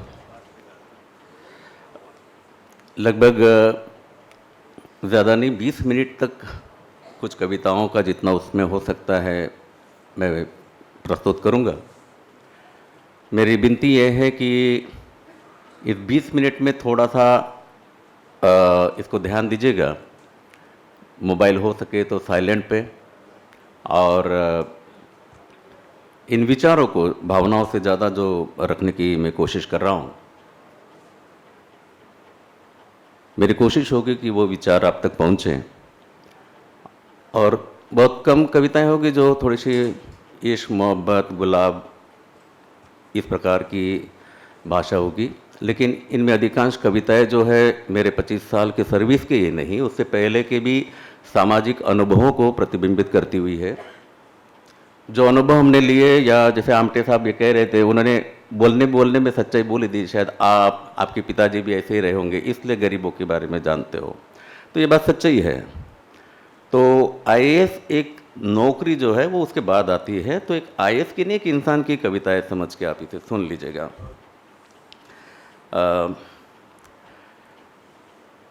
मेरी पहली कविता है कारवा।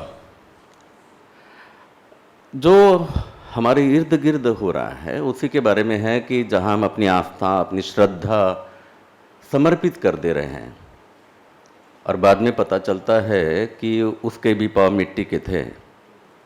हमें छला गया, हमारी भावनाओं को छला गया।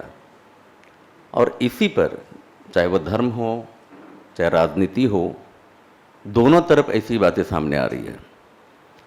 और इसी पर एक कविता है कारवा की। माना कि ये सच है, माना कि ये सच है, आप अकेले ही चले थे जानिबे मंजिल मगर। माना कि ये सच है, आप अकेले ही चले थे जानिबे मंजिल मगर, लोग साथ आते गए और कारवा बनता गया। यस, इतना तो आपको सबको पता है। माना कि ये सच है, आप अकेले ही चले थे जानिबे मंजिल मगर, लोग साथ आते गए और कारवा बनता गया। मगर यह भी सच है, उन्हें भी तलाश थी गुलिस्तां के लिए सरजमी की। जिन्होंने आपके कारवा में शामिल होकर, एका पक्षाचा थवा बनत नाही, एका प्राण्याचा कळप बनत नाही, किसी एक प्राणी से झुंड नहीं बनता। उस कारवा में आपके साथ वो भी थे जिन्होंने आपको फॉलो किया। सो उन्हें भी तलाश थी गुलिस्तां के लिए सरजमी की, जहां उनका कारवा बसेगा और बस्ती भी आबाद होगी। उनकी तो बस्ती भी छूट गई और कारवा भी बिखर गया। उनकी तो बस्ती भी छूट गई और कारवां भी बिखर गया। आपको तो मिल गई आपकी मंजिल, आपको तो मिल गई आपकी मंजिल, मुबारक हो आपको आपका मकान। आपको तो मिल गई आपकी मंजिल, मुबारक हो आपको आपका मकान। मगर क्या कहोगे जो ढूंढ रहे अब तक रेगिस्तान में बिखरे कारवा के निशान।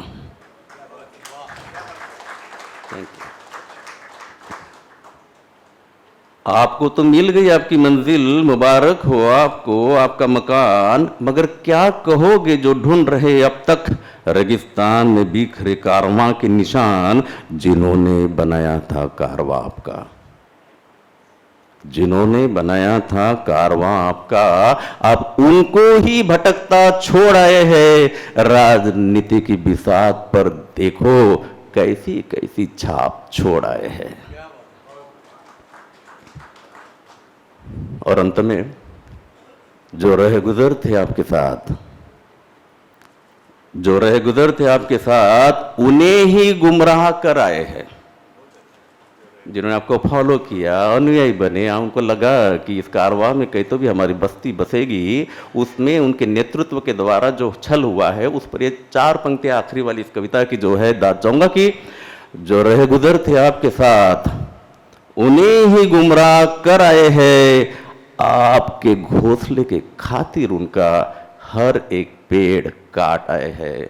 आपके घोंसले के खातिर उनका हर एक पेड़ काट आए हैं।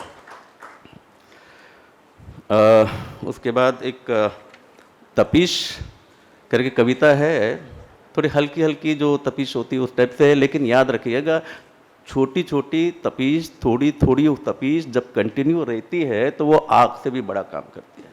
और वो एक तपिश जो है आज के सामाजिक जो भाष्य उस पर है कि जला तो ज़रूर था मैं आग का शोला बनकर, जला तो ज़रूर था मैं आग का शोला बनकर, झुलसे मेरे अपने भी थे मेरी तपिश सहकर।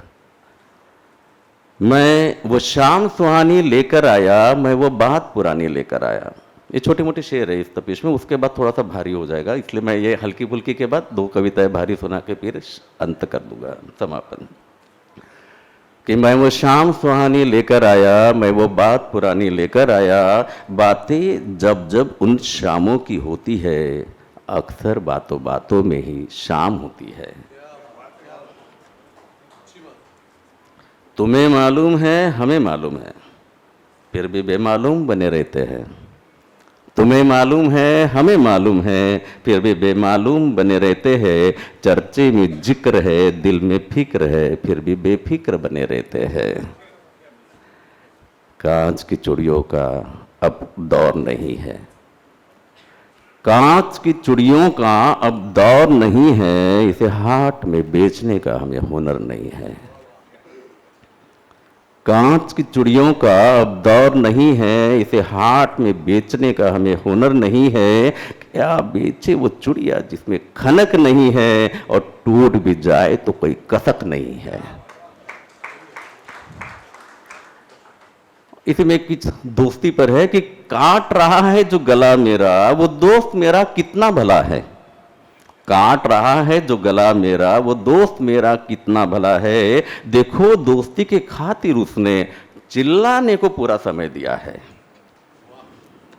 कितने भी हो सितम मगर यह दिल दुआ ही दे रहा है। क्या अफसोस उन कांटों का जिन्हें हमने ही पाल रखा है।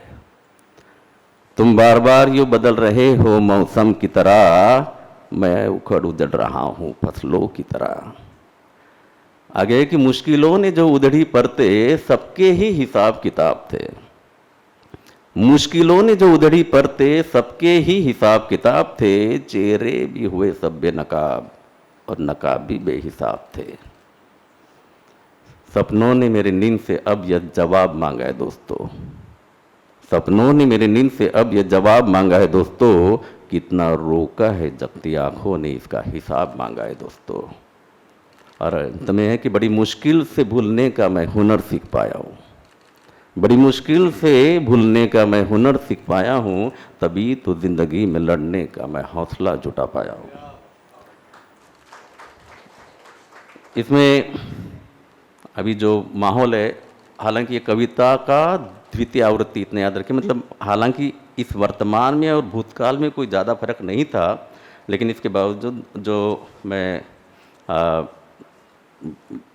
चुनाव वाले जो माहौल पे जो है एक कविता थी, और ये बहुत पहले लिखी हुई कविता थी, और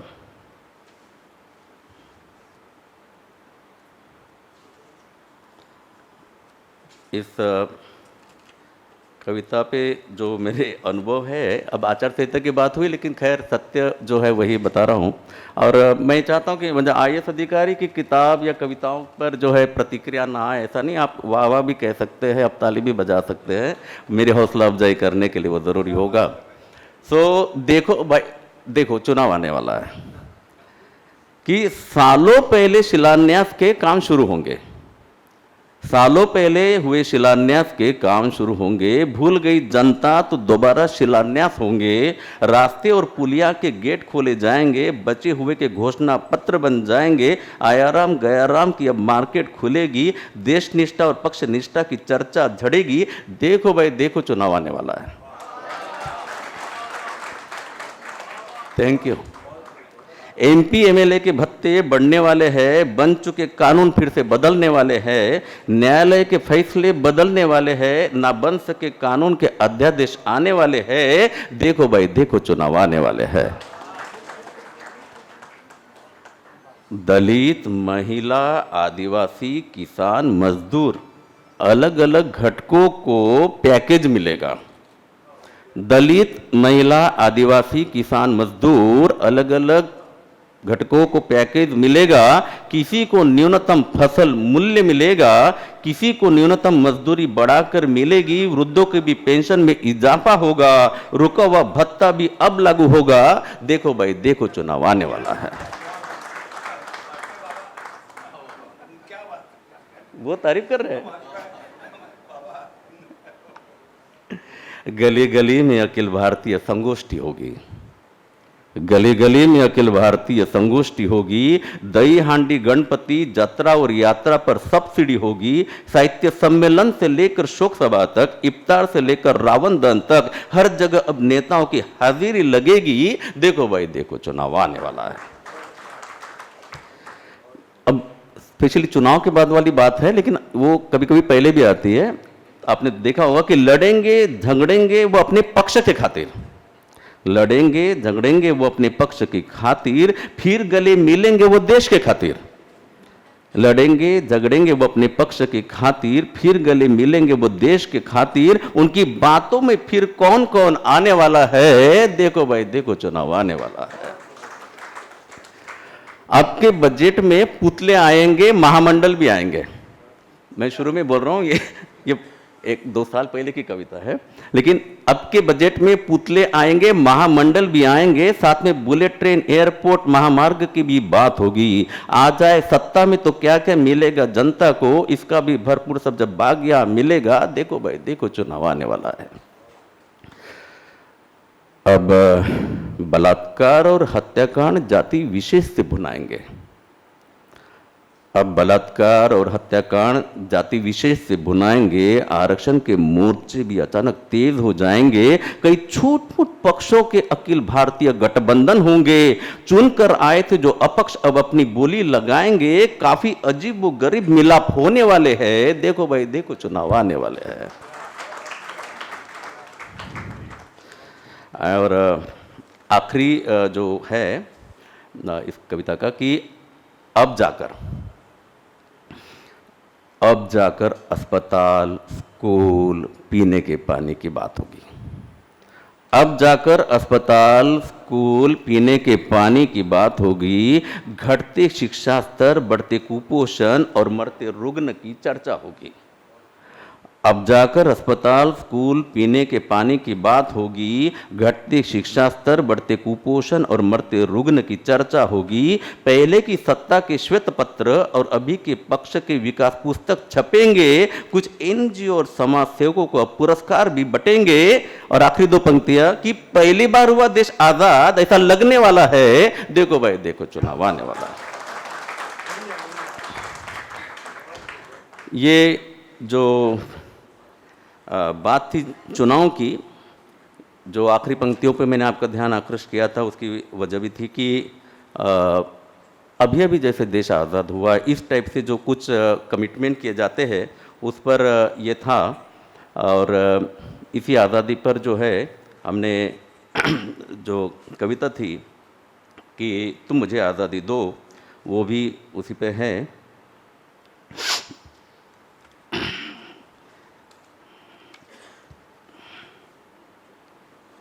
जी, कि जो आज़ादी चुनाव के माध्यम से अभी भी नहीं मिली टाइप के घोषणा पत्र अगर इतने साल बाद आ रहे हैं, तो वो आज़ादी कौन सी उम्मीद कर रहे थे।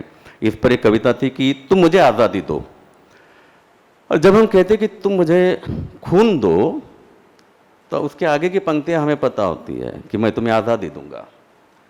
और यही कविता का थोड़ा व्यंग और कटाक्ष के रूप में है कि तुम मुझे आज़ादी दो। और ध्यान दीजिएगा, इस कविता के इन शब्दों को ही बीच बीच में बार बार इसमें डालकर जो आशय देने का मेरा प्रयास है कि तुम मुझे खून दो, मैं तुम्हें आज़ादी दूंगा। तुम मुझे खून दो, मैं तुम्हें आज़ादी दूंगा। ब्रिटिशों की गिरफ्त से आज़ादी का था वादा, हमने भी तो खून देकर किया था यही इरादा। उसी आज़ादी की खोज है, तलाश अभी भी जारी है। उसी आज़ादी की खोज है, तलाश अभी भी जारी है। गिरेबां पर पड़े हाथ ब्रिटिशों के भर बदल गए, गुलामी के जू नीचे जानवर बने रह गए। सत्ता के पाटों में पीस रही, दुख दर्द से है सिसक रही। आम जनता ये कह रही, तुम मुझे आज़ादी दो, खून तो मेरा ले चुके हो। Thank you. ये कैसी आज़ादी है कि आज़ादी जो फाइलों में पड़ी है, कतारों में खड़ी है, गरीबी से झिझकती है, रईसी में उंडेलती है, नियमों में उलझती, फिर वजनों से सुलझती है। आज़ादी जो फाइलों में पड़ी है, कतारों में खड़ी है, गरीबी से झिझकती है, रईसी में उंडेलती है, नियमों में उलझती है, फिर वजनों से सुलझती है। मॉल में झलकती है, झोपड़ी में ठिठकती है, क्लब में थिरकती है, खेती में सियरती है, चुनाव में बहती है, बाद में खिसकती है।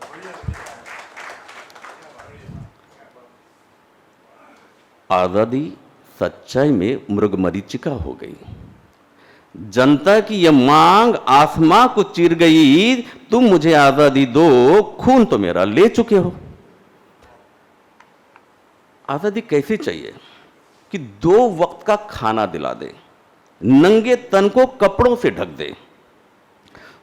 आज़ादी जो 2 वक्त का खाना दिला दे, नंगे तन को कपड़ों से ढक दे, बारिश धूप में छत दिला दे, अपाहिज को सहारा मिला दे, दुर्बलों का हाथ थमा दे, दुर्जनों के हाथ कटा दे, कोर्ट की सुनवाई जल्द करा दे, पुलिस से हमारा भय छुड़ा दे, और कुछ नहीं है मांग हमारी, बस इतनी सी इल्तजा है, अब तो हमें आज़ादी दे दो। खून तो सारा ही ले चुके हो, खून तो सारा ही ले चुके हो। अब किसान जो है उस पर एक कविता जो है मैं पेश करना चाहूँगा।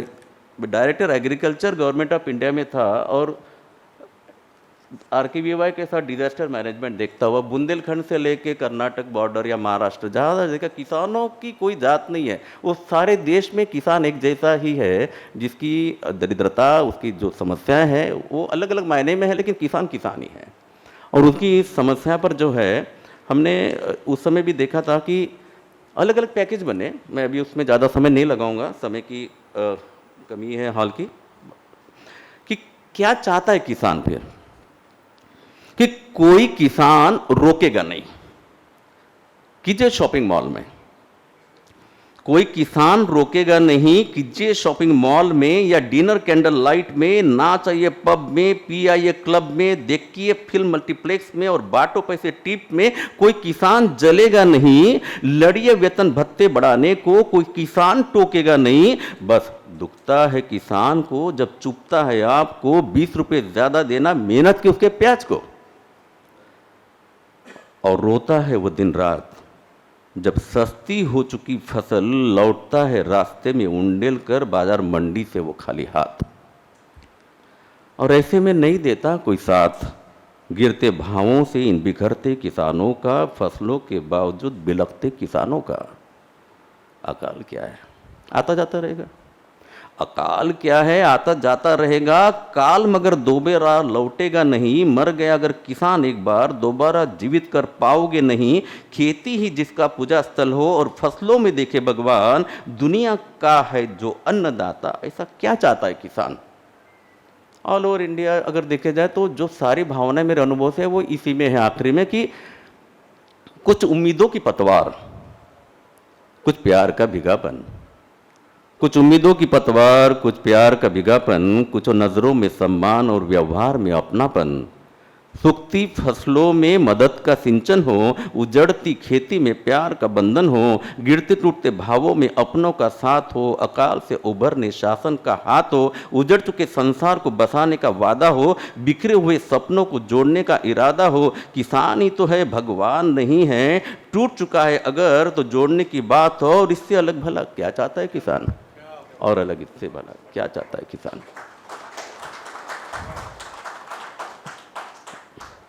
तो थोड़ा सा बोझिल हो रहा था, तो एक कविता है बार बार वाली, जो इसमें मैं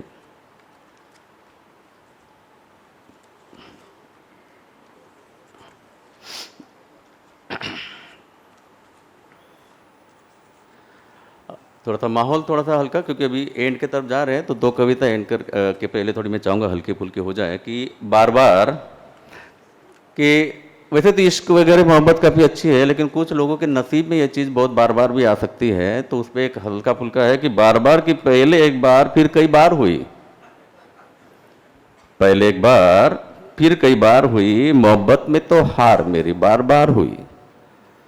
शिकायत तो हर बात की मेरी बार बार हुई, बात भी मेरी वफा की हमेशा उसके बाद हुई।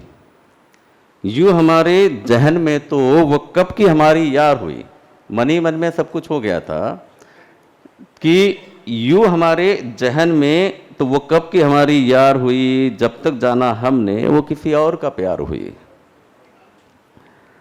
मना लेते थे दिल को मगर बात दिल के आर पार हुई।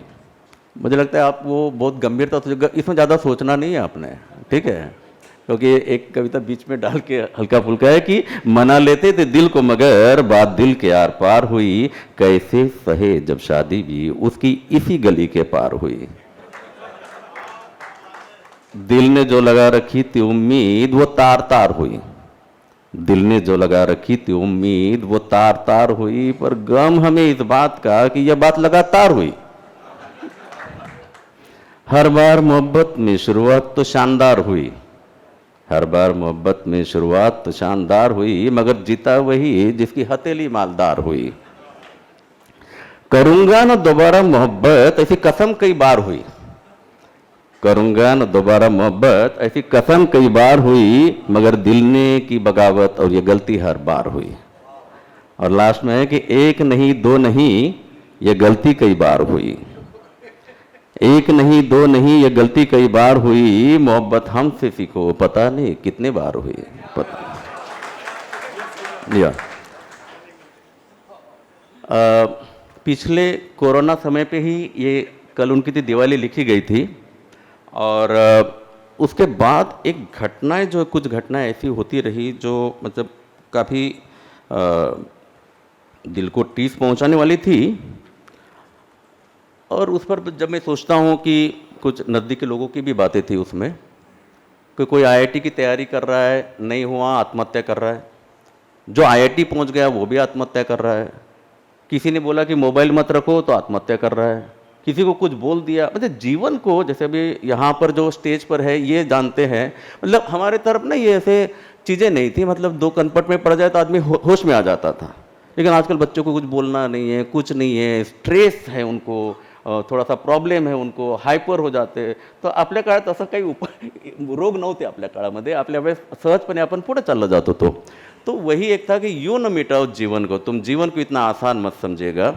वही इसमें है कि पाए, और स्पेशली मैं इसलिए बता रहा हूँ कि कूड़ा घर में डाली हुई कोई दुर्बल मनस या विकलांग या अपाहिज लड़की जिसके जीवन में अगर वो चीज़ हो सकती है जो शंकर बाबा जी ला सकते हैं, तो जीवन का आशय कितना बड़ा है। वो जीवन को यूँ व्यर्थ नहीं दाना चाहिए। अगर किसी भालू के अटैक में कभी लगेगा भी नहीं कि आदमी बच सकता है, लेकिन वहाँ पर देवदूत के जैसे जो है आमटे साहब है, और वहाँ पे मेरे कहते 32 या 105 कुछ टीचर्स लगने के बाद जो है वो आदमी बच जाता है। तो एक तरफ से आदमी किसी जिंदगी को बचाने में अपने जीवन को समर्पित कर रहा है, और दूसरी तरफ लोग जो है अच्छा मोबाईल घेतला मी आत्महत्या, तो असं केलं मी उडी मारतो, ये अच्छा नहीं लग रहा है। तो उसी पे था कि पाए हो जब जन्म यहाँ तो उसका पूरा स्वाद चखो, अवसादों से बचने दोस्तों बेपरवाही थोड़ी जमा रखो। निराशा, अवसाद या हो हताशा जीवन का यह स्थायी भाव नहीं।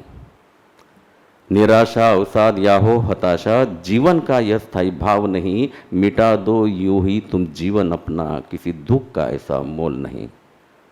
रात, दिन या अंधेरा उजाला ऐसा कभी कुछ भेद नहीं। दिन के उजाले में भी भला चांदनी बिखरी देखोगे कहीं। रात, दिन या अंधेरा उजाला ऐसा कभी कोई भेद नहीं। दिन के उजाले में भी भला चांदनी बिखरे देखोगे कहीं। शमशान में जलती चिताओं को कोई जगमगाहट नहीं समझता। ये जो नकली वाली खुशियाँ है उसको कोई मतलब नहीं है कि शमशान में जलती चिताओं को कोई जगमगाहट समझता नहीं, और आत्महत्या करने वालों को विजेता तो कभी कोई कहता नहीं।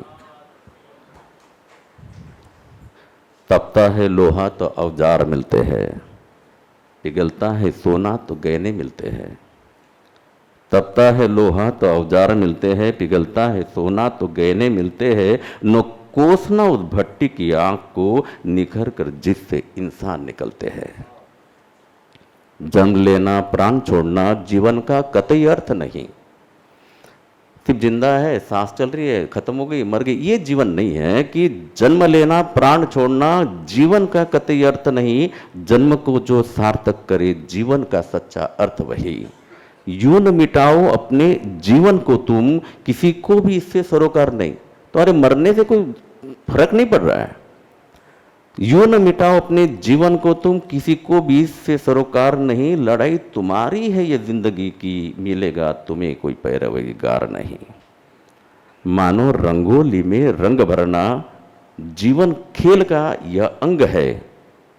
जीवन की एक रंगोली जैसा है जिसमें रंग भरने की जिम्मेदारी आपको दी है।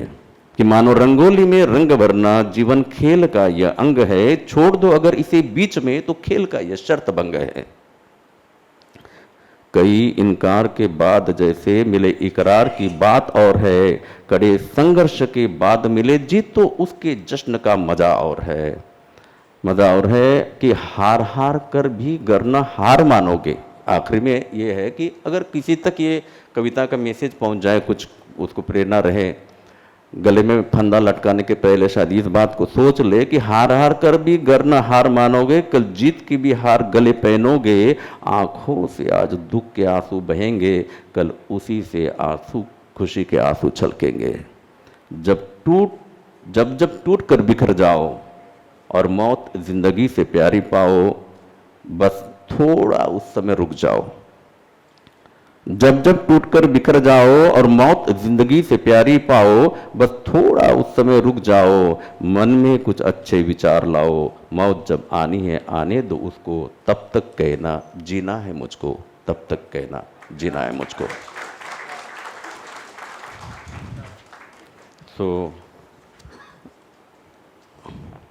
और ये आखिरी कविता इस कार्यक्रम की कि ये जीना जो है उसमें आप आसानी से जी सकते हैं अगर आपके पास जीने की वजह है, सपने हैं।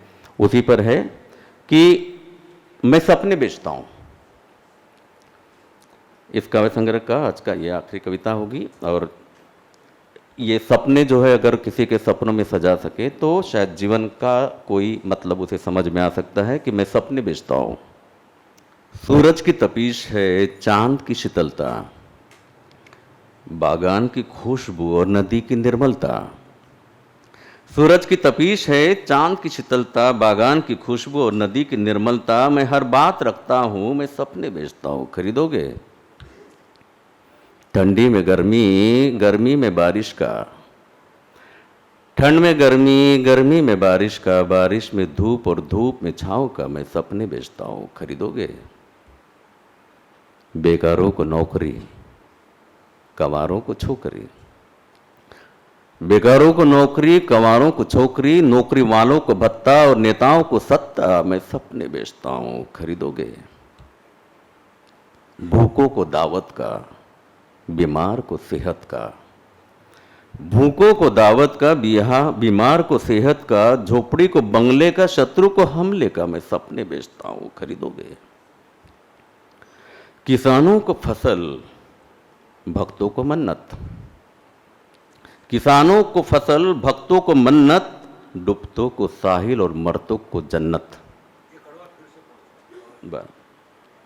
किसानों को फसल, भक्तों को मन्नत, किसानों को फसल, भक्तों को मन्नत, डूबतों को साहिल और मरतों को जन्नत, मैं सपने बेचता हूं, खरीदोगे? सपने ही तो है, बताओ क्या दोगे? सपने ही तो है, बताओ क्या दोगे? मैं सपने दूंगा तो क्या नींद लोगे? सपने ही तो है, बताओ क्या दोगे? मैं सपने दूंगा तो क्या नींद लोगे? उड़ चुकी है जो आंखों से, सपनों के लिए ला सकोगे? उड़ चुकी है जो आंखों से, सपनों के लिए ला सकोगे? मैं सपने बेचता हूं, मैं कौन हूं? कौन बेचता है? कहां से आता हूं? मैं सपने बेचता हूं, मैं कौन हूं? कौन बेचता है? कहां से आता हूं? मैं आपका ही वक्त हूं। कभी अच्छा तो कभी बुरा हूं, कभी कम तो कभी खाली पड़ा हूं। दिखाने मंजिल राह में खड़ा हूं, जो नहीं है उसके सपने दिखाता हूं। भविष्य का मैं आईना दिखाता हूं। मैं आपका ही वक्त हूं। कभी न उतारना सपने अपनी आंखों से, वक्त बनते बिगड़ते समय नहीं लगता। कभी न उतारना सपने अपनी आंखों से, वक्त बनते बिगड़ते समय नहीं लगता। रहो अटल और करो अगर मेहनत दिल से, तो सपना कभी कोई अधूरा नहीं रहता। तो सपना कभी कोई अधूरा नहीं रहता।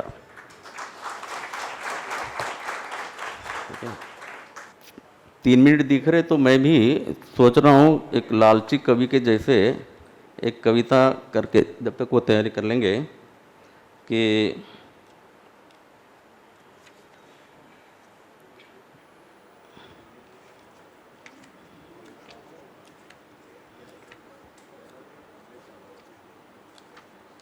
उन्होंने कहा, चलो इससे एंड कर लेते हैं, मेरे ख्याल से थोड़ा सा ठीक रहेगा, जाते वक्त कुछ आवाज़ गूंजती रहेगी मेरे विचारों की, ऐसा लगता है। और यह कविता के साथ इसलिए भी मैं कह रहा हूँ कि अभी मैं समय के हिसाब से जल्दी जल्दी कविताएं ख़त्म कर सकूँ, लेकिन मैं चाहता हूँ कि उसके साथ आज जो आप सब लोग आए, मेरे स्कूल के बैचमेट्स आए हैं, मेरे कॉलेज के बैचमेट्स आए हैं, मेरे साथ मेरे सर्विस में जो काम कर रहे हैं वो मेरे सहकारी आए हैं। ऐसा बोला जाता है कि डॉक्टर और वकील की तरफ न जाना, लेकिन दुर्भाग्य भाग्य जो भी हो, लेकिन अच्छे रिश्ते अच्छे लोगों के साथ मिले। डॉक्टर बोधनकर जी है, पत्रकारों से दूर रखना बोले, लेकिन आज देखिए मेरे प्यार में इतने मित्र हैं कि सब लोग यहाँ आ गए। ये जो बातें हैं, इन बातों से ही मेरी इच्छा थी कि नागपुर में ये काव्य सम्मेलन करे, अपना कार्यक्रम करे विमोचन का। फिर मेरे मोहल्ले के लोग भी आए हैं, तो एक रहता है लोगों को कि उनके सामने कुछ पेश करे जिनके सामने अपना कोई वजूद या कोई अस्तित्व उनकी जानकारी हो। ये आखिरी कविता थोड़ी सी सीरियस होगी, लेकिन मैं एंड किसी कारणवश यहीं पे करना चाह रहा हूँ कि उन्होंने कहा।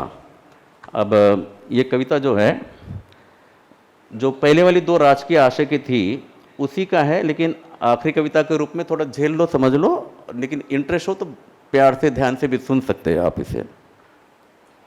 देश की आज़ादी के बाद कई सारे प्रॉमिसेस मिले, कई सारे वचन की आश्वासन मिले, कुछ कुछ हुआ और हम उनके इर्द गिर्द अपनी ज़िंदगी को बुनते हुए चले गए। और फिर जैसे कि शुरू की दो कविताएं रखी थी कि भी जैसे जैसे अभी आज़ाद हुआ देश, इस टाइप से अवस्था है कई जगह पर, तो उसी पे है कि उन्होंने कहा। अब उन्होंने मतलब कौन, आप समझ लेंगे। उन्होंने कहा देश की आज़ादी के लिए यह बहुत ज़रूरी है। उन्होंने कहा देश की आज़ादी के लिए यह बहुत ज़रूरी है, हमने सब कुछ सौंप दिया। खून मांगा, खून दे दिया, जान मांगी, जान दे दी, देश की आज़ादी के लिए। इन शब्दों को आप समझने की कुछ, खून जान ये सब आपको पता है कि उन्होंने कहा देश की आज़ादी के लिए यह बहुत ज़रूरी है, हमने सब कुछ सौंप दिया। खून मांगा, खून दिया, जान मांगी, जान दे दी। फिर उन्होंने कहा देश के निर्माण के लिए सारे प्रकल्प ज़रूरी है। सौंप अपने खेत ज़मीन हम दूर जाकर बस गए कि भाई डैम बनाना, ये ठीक है, ओके, ये चाहिए, ओके, ये रिजर्व फॉरेस्ट है, ओके, जो चाहिए, कि देश के निर्माण के लिए सारे प्रकल्प जरूरी है। सौंप अपने खेत जमीन हम दूर जाकर बस गए, छोटा सा मुआवजा लेकर आंसू पीकर रह गए। फिर उन्होंने कहा देश की रक्षा के लिए यह बेहद जरूरी है।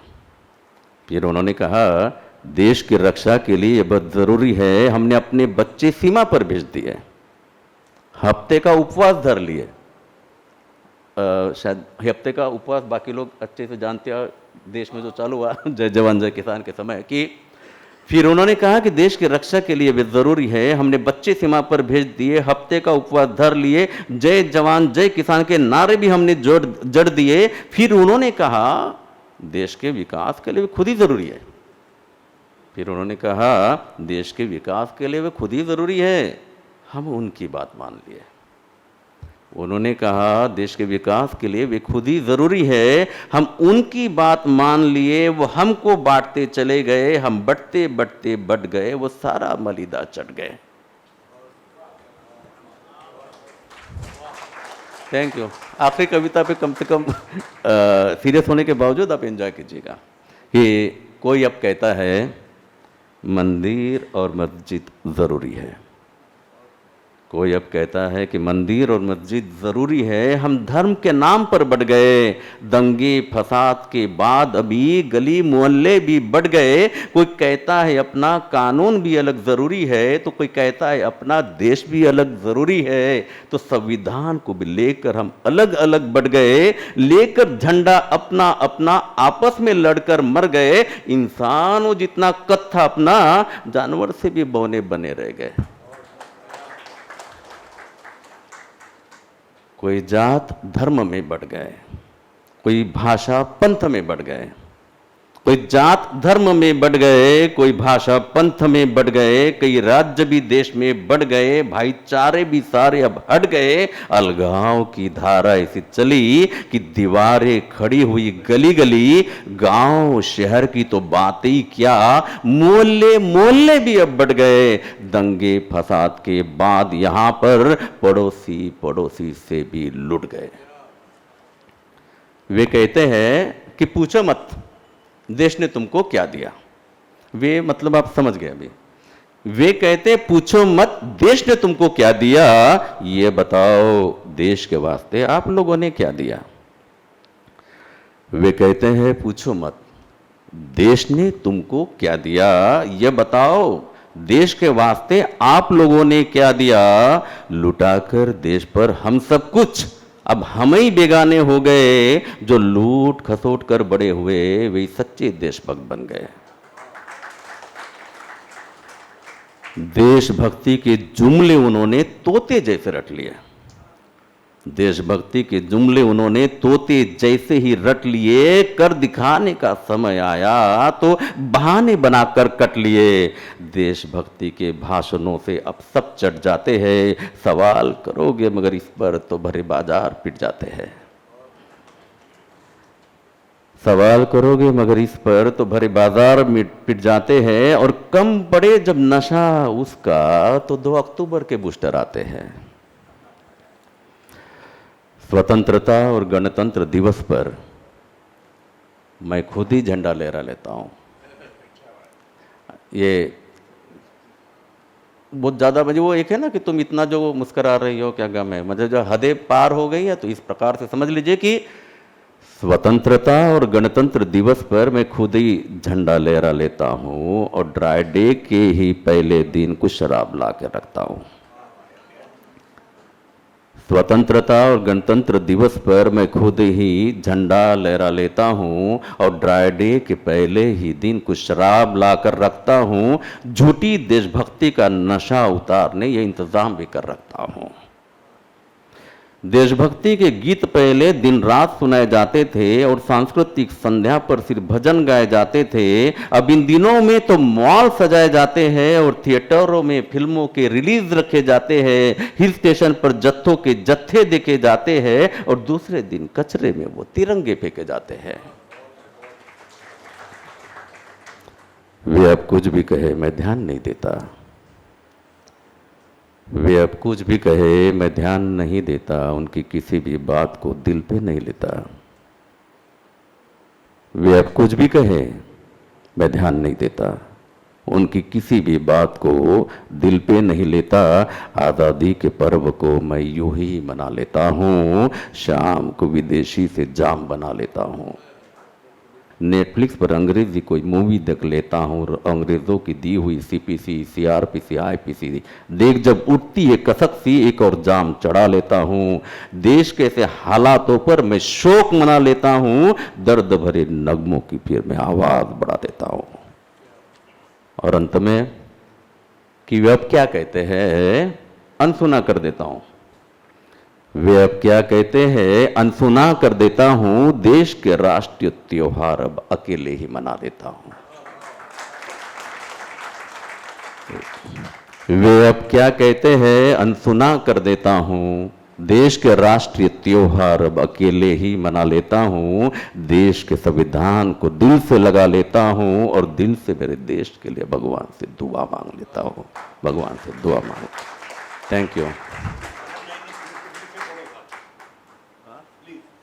ओके। वे अब क्या कहते हैं अनसुना कर देता हूं। वे अब क्या कहते हैं अनसुना कर देता हूं। देश के राष्ट्रीय त्योहार अब अकेले ही मना लेता हूं। देश के संविधान को दिल से लगा लेता हूं और दिल से मेरे देश के लिए भगवान से दुआ मांग लेता हूं। भगवान से दुआ मांग लेता हूं। ईश्वर आपकी मनोकामना पूर्ण करे। अंतिम पंक्ति की बहुत बढ़िया तृप्त करने वाली कविताएं, श्रोतागण भी तृप्त हुए। बहुत अच्छी कविताएं सुनने को मिली।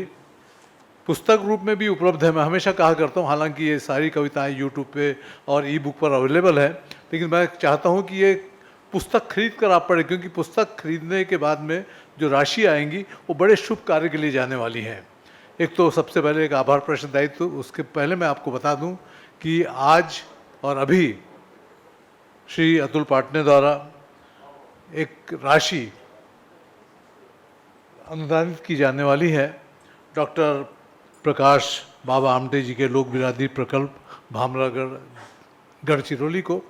और भी बहुत योजनाएं हैं प्रकाश आमटे ये पाटने साहब की। मैं चाहूँगा कि हम लोग अधिक से अधिक उसमें अपना आर्थिक सहयोग प्रदान करें किताब खरीदने के रूप में। आदरणीय पापड़कर जी, आप यहाँ पे आए, अध्यक्ष के रूप में आपने अपना दायित्व निभाया, हम आपके आभारी हैं। उसी प्रकार प्रकाश आमटे जी, डॉक्टर मंदाकिनी आमटे जी और आप तमाम लोगों के भी हम आभारी हैं। एक राशि 50,000 की पाटने जी समर्पित कर रहे हैं पापड़कर जी को और आमटे जी।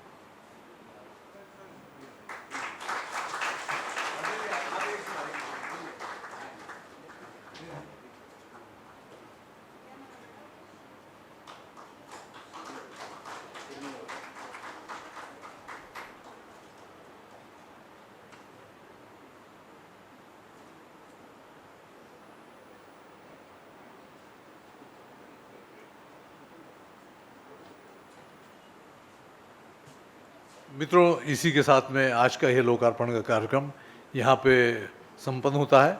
आपका बहुत बहुत शुक्रिया।